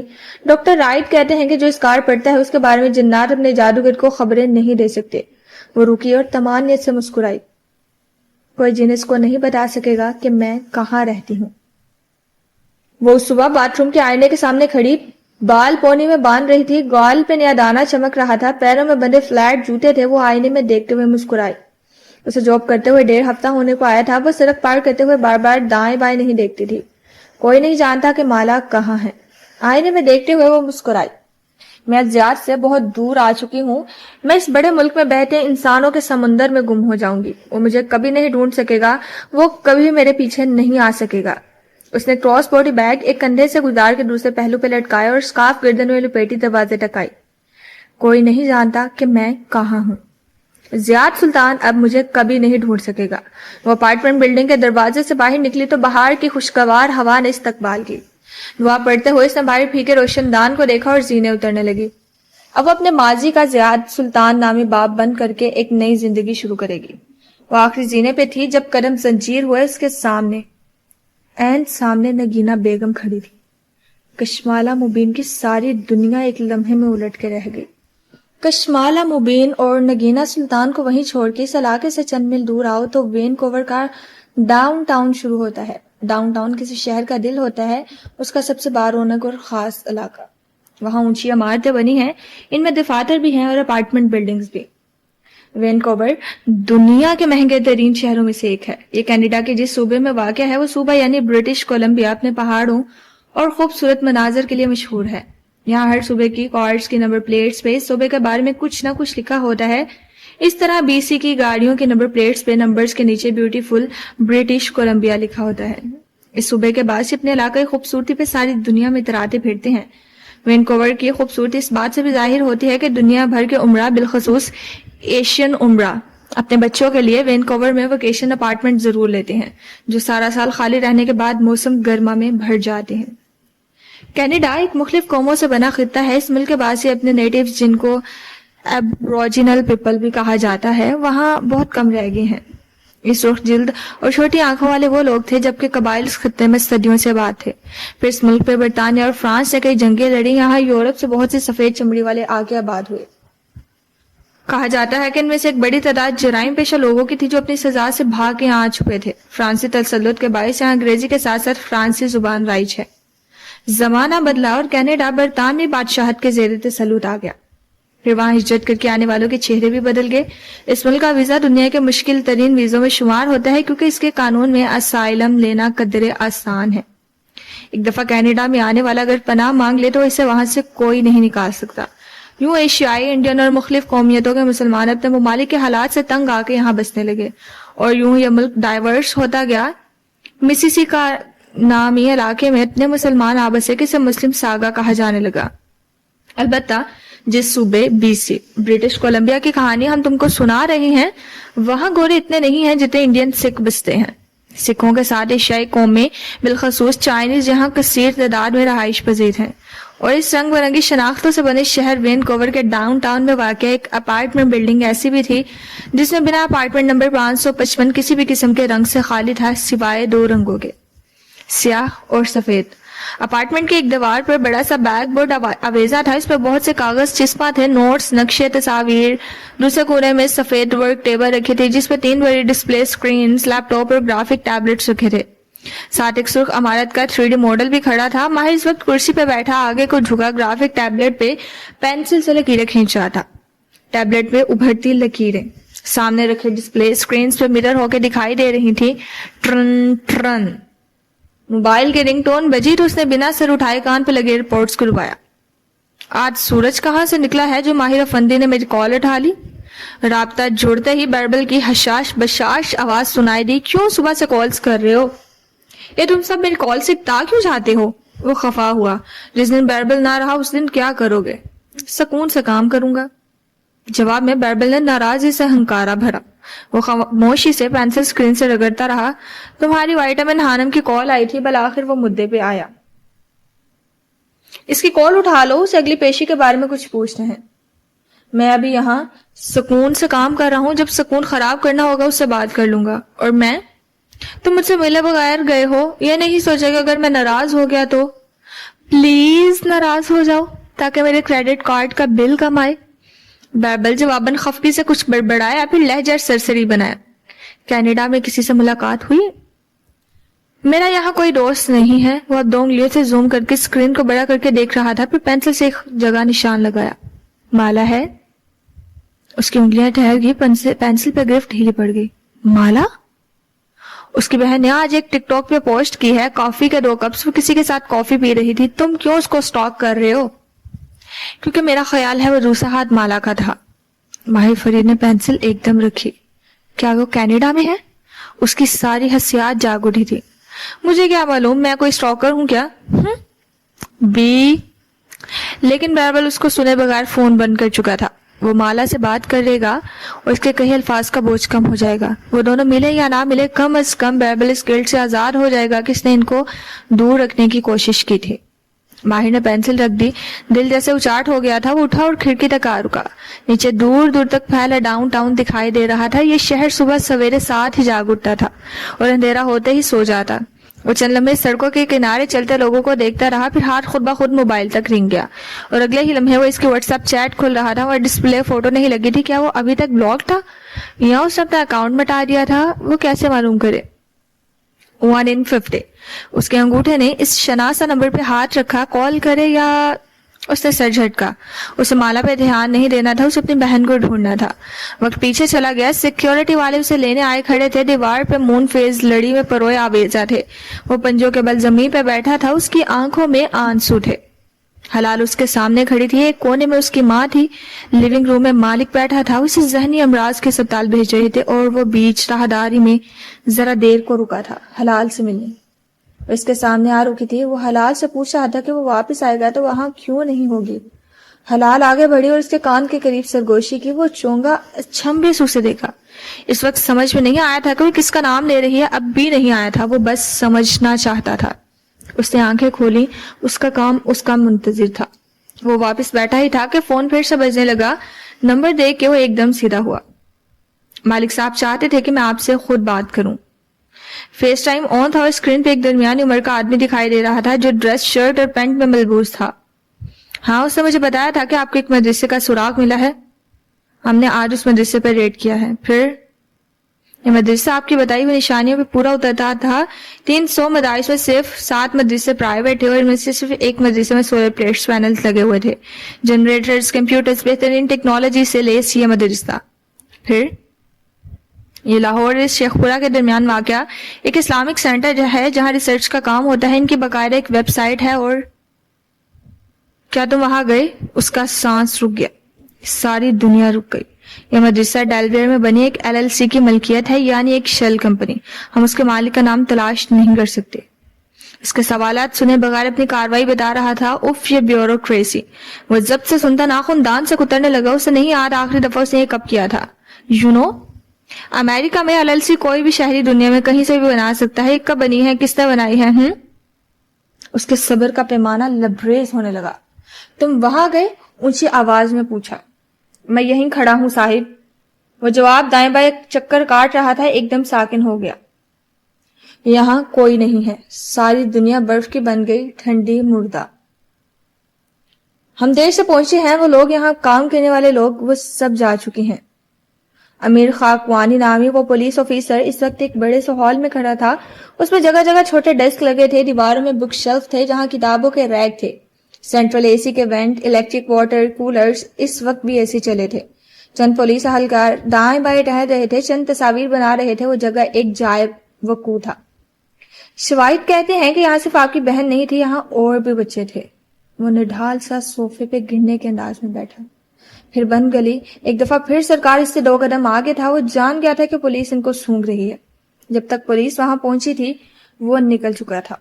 یہ ریسرچ انسٹیٹیوٹ بھی ہے. یہاں کلاس روم بھی بنے ہیں، بچوں کے کمرے بھی. الماریوں میں کپڑے بھی رکھے ہیں جن سے معلوم ہوتا ہے کہ تمام بچے کم عمر ہیں. اسکول کچن میں گروسری بھی ہے. یوں لگتا ہے کہ جلدی میں ان لوگوں نے اس جگہ کو چھوڑا ہے. اس نے زور سے مٹھی بھینچ لی. آنکھیں گلابی پڑنے لگی. سر دونوں ہاتھوں میں گرا لیا. اور کیا ہے وہاں؟ اس کی آواز شکست خوردہ تھی. امیر ایک دروازے کے قریب گیا. اس کے ہینڈل گھمایا. وہ کھلتا چلا گیا. اندر ایک سفید گلابی سا کمرہ تھا. Single bed, study table. اس میں کتابیں، اسکیچ بکس رکھی تھی. کیا حلال اسکیچنگ کرتی تھی؟ امیر خاکوانی اب وہاں رکھے چند پیپرز دیکھ رہا تھا. ماہر نے تیزی سے سر اٹھایا. کیا یہ حلال کا کمرہ ہے؟ امیر نے داستانہ پہنی انگلیوں سے شیلف سے سرخ نورانی قاعدہ نکالا. اس کے سر ورق کا کونا پھٹا ہوا تھا. وہ یہیں تھے. ماہر فرید کے لیے سانس لینا دشوار ہو رہا تھا. اس نے گریباں کا بٹن کھولا. گردن کو مسلا. حلق میں اٹکا آنسوؤں کا گولا اس کا تنفس بند کر رہا تھا. اور کیا ہے یہاں؟ وہ پوچھنا چاہتا تھا کہ کیا اس کمرے میں حلال کی خوشبو ہے؟ کیا وہاں اس کی موجودگی کا کوئی نقش چھپا ہے؟ اس نے کچھ تو چھوڑا ہوگا ماہر کے لیے. اسے یقین ہوگا کہ وہ اس کے لیے آئے گا. کچھ خاص نہیں، صرف کتابیں اور چند ڈرائنگز. وہ الماریاں کھول کے دیکھ رہا تھا. وہ خالی تھی. حلال کا سامان وہاں نہیں تھا. اس کے اسکیچز میں کیا ہے؟ اس نے ہتھیلی کے پشت سے آنکھیں پونچھی اور جب بولا تو آواز سنجیدہ مگر گیلی تھی. امیر ایک ایک کر کے اسکیچز سامنے رکھتا کیا. اس کی آنکھوں میں چمبا تھا. اس نے بیک کیمرہ آن کیا تو ماہر کو اسکیچز دکھائی دیے. تمام صفحات پر ایک ہی اسکیچ بار بار بنایا گیا تھا. مون فیزز، چاند کے دوار، حلال سے بدر اور بدر سے حلال تک کے چاند کا سفر. غالباً ان کو معلوم ہو گیا تھا کہ ہم ان کے قریب پہنچ چکے ہیں. امیر مایوسی سے کہہ رہا تھا. اسی لیے انہوں نے مجھے استنبول میں اس کیس میں پھنسایا تھا. وہ بڑبڑایا. وہ جان گئے تھے کہ مالا جانتی ہے حلال کسی مسجد یا مدرسے کے قریب ہے. انہوں نے مجھے وہاں مصروف کر دیا. میرا دماغ بٹ گیا. مجھے اس مدرسے کو ڈھونڈتے ڈھونڈتے اتنا وقت لگ گیا. ان کو حلال کو وہاں سے لے جانے کے لیے یہی وقت درکار تھا. کیا؟ وہ اس کی بڑبڑاہٹ سن نہیں سکتا تھا. کچھ نہیں، تم بتاؤ یہاں اور کیا ہے؟ کیا آپ کی بہن اسمارٹ ہے؟ امیر کچھ دیکھتے ہوئے جیسے اونچا سوچ رہا تھا. وہ چونکا. وہ اپنی عمر کے بچوں سے زیادہ اسمارٹ ہے. وہ اسپیشل ہے. ماہر فرید الفاظ میں بیان نہیں کر سکتا تھا کہ وہ کیا ہے. اس کے کمرے کے دروازے پہ کوئی لاک نہیں ہے. عمارت میں دوسری جگہوں پہ لاکس ہیں لیکن یہاں صرف ایک چابی والا لاک ہے جس پہ کبھی کسی نے زور آزمائی تک نہیں کی. وہ پنجوں کے بل بیٹھے دروازے کے لاک کا معائنہ کر رہا تھا. وہ لاک کیسے توڑ سکتی تھی؟ اسے جیسے برا لگا. جواب میں چند لمحے کے لیے خاموشی چھا گئی. وہ باتھ روم سے بھاگ سکتی تھی. وہ باتھ روم میں کھڑا تھا. اس کی چھت نیچی تھی. کموڈ پہ کھڑے ہو کے وہ بآسانی روشن دان تک پہنچ سکتی تھی. یہ شیشے کا ہے. وہ اسے توڑ سکتی تھی. وہ پیر اونچے کیے باہر جھانک رہا تھا. باہر ایک پائپ لگا ہے. وہ اسے اتر کے نیچے جا سکتی تھی اور وہاں سے سڑک پہ عمارت کے اس تک کوئی سیکیورٹی نہیں ہے. تم کیا کہنا چاہ رہے ہو؟ اس کی آواز بلند ہوئی. کہ وہ بھاگ سکتی تھی لیکن نہیں بھاگی. وہ اپنی مرضی سے یہاں رہ رہی تھی. میرا مطلب وہ 11 سال کی بچی ہے، وہ کیسے بھاگ سکتی تھی؟ وہ برہمی سے بولا۔ امیر خاموش ہو گیا۔ مجھے دوسرے بچوں کے بارے میں بتاؤ۔ امیر اب کوریڈور میں آگے چلتا جا رہا تھا، ساتھ ساتھ وہ اسے چند کمرے دکھا رہا تھا۔ پھر وہ چھت کے سین پہ نکل آیا، دائیں بائیں دیکھا، ایک تنہا عمارت تھی اور دور دور تک ویرانہ پھیلا تھا۔ مین روڈ بھی یہاں سے کافی دور تھی۔ وہ پلٹنے لگا، جب ٹھٹک کے رکا، نگاہ میں کچھ چمکا تھا۔ یہاں ایک الگ سا بنا کمرہ ہے۔ وہ تیزی سے اس طرف آیا، وہ ایک کھڑکی تھی جس کا شیشہ ٹوٹا ہوا تھا۔ امیر نے اس کے اندر جھانکا، پھر بیک کیمرہ آن کیا۔ اس کمرے کے باہر تالا لگا تھا، پرانا تالا، جیسے کسی نے اسے برسوں سے نہ کھولا ہو۔ چند منٹ بعد امیر اور اس کے اہلکار تالا توڑ کے اندر داخل ہوئے تھے۔ اسے موبائل اسکرین پہ وہ کمرہ واضح دکھائی دیا۔ وہ گرد اور مٹی سے اٹا ہوا تھا، اس کی کھڑکی کے آگے کوئی سلاخ نہ تھی اور شیشہ ٹوٹا ہوا تھا۔ کھڑکیاں ابھی تک اندر گری تھیں۔ امیر نے الماری کے دروازے کھولے تو ہینگرز پہ لٹکے کپڑے دکھائی دیے۔ وہ کسی کم عمر لڑکے کے کپڑے تھے۔ یہاں کوئی لڑکا قید تھا، عمر 14-15 برس ہو گئی۔ اس کو یہاں سے کافی عرصہ پہلے نکالا گیا تھا، یا شاید… امیر نے ٹوٹے شیشے کی کڑچیوں کو دیکھا۔ شاید وہ بھاگ گیا تھا۔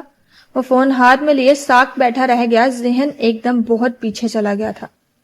وہ اسے ذہنی امراض کے اسپتال لے جانے آئے کھڑے تھے۔ وہ راہداری کے بیچ پنجوں کے بل بیٹھا تھا، حلال اس کے سامنے کھڑی تھی۔ میں انتظار کروں گی۔ اس کی باریک سی آواز اسے آج بھی یاد تھی۔ کس کا؟ وہ میرا دوست ہے، وہ مجھے بچانے آئے گا۔ کون؟ اس نے دھیرے سے وہ نام لیا۔ بدر۔ وہ میرے ساتھ قید ہوگا لیکن وہ مجھے بچا لے گا، ہم ایک ساتھ بڑے ہوں گے۔ کون بدر؟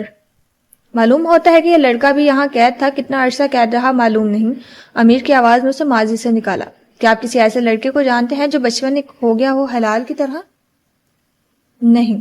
اس نے کال بند کر دی، پھر وہ کافی دیر وہیں بیٹھا رہا، خاموش، کسی سوچ میں گم۔ بدر کون ہے؟ وہ حلال کے ساتھ کیوں قید تھا؟ اس نے کیوں کہا تھا کہ اس کو بچا لے گا؟ کچھ سوچ کے اس نے موبائل اٹھایا۔ تم نے مجھے کبیرہ سعدان کے بارے میں معلومات فراہم کی تھی زارا، اس کی انگلیاں ٹائپ کر رہی تھی۔ کیا تم مجھے یہ معلوم کر کے دے سکتی ہو کہ کبیرہ کے بیٹے آلیان کا پورا نام کیا تھا؟ آلیان وہ ٹکڑا تھا جو اس پزل کے کسی ایک خانے میں فٹ بیٹھتا تھا، لیکن کسی خانے میں، اسے یہی معلوم کرنا تھا۔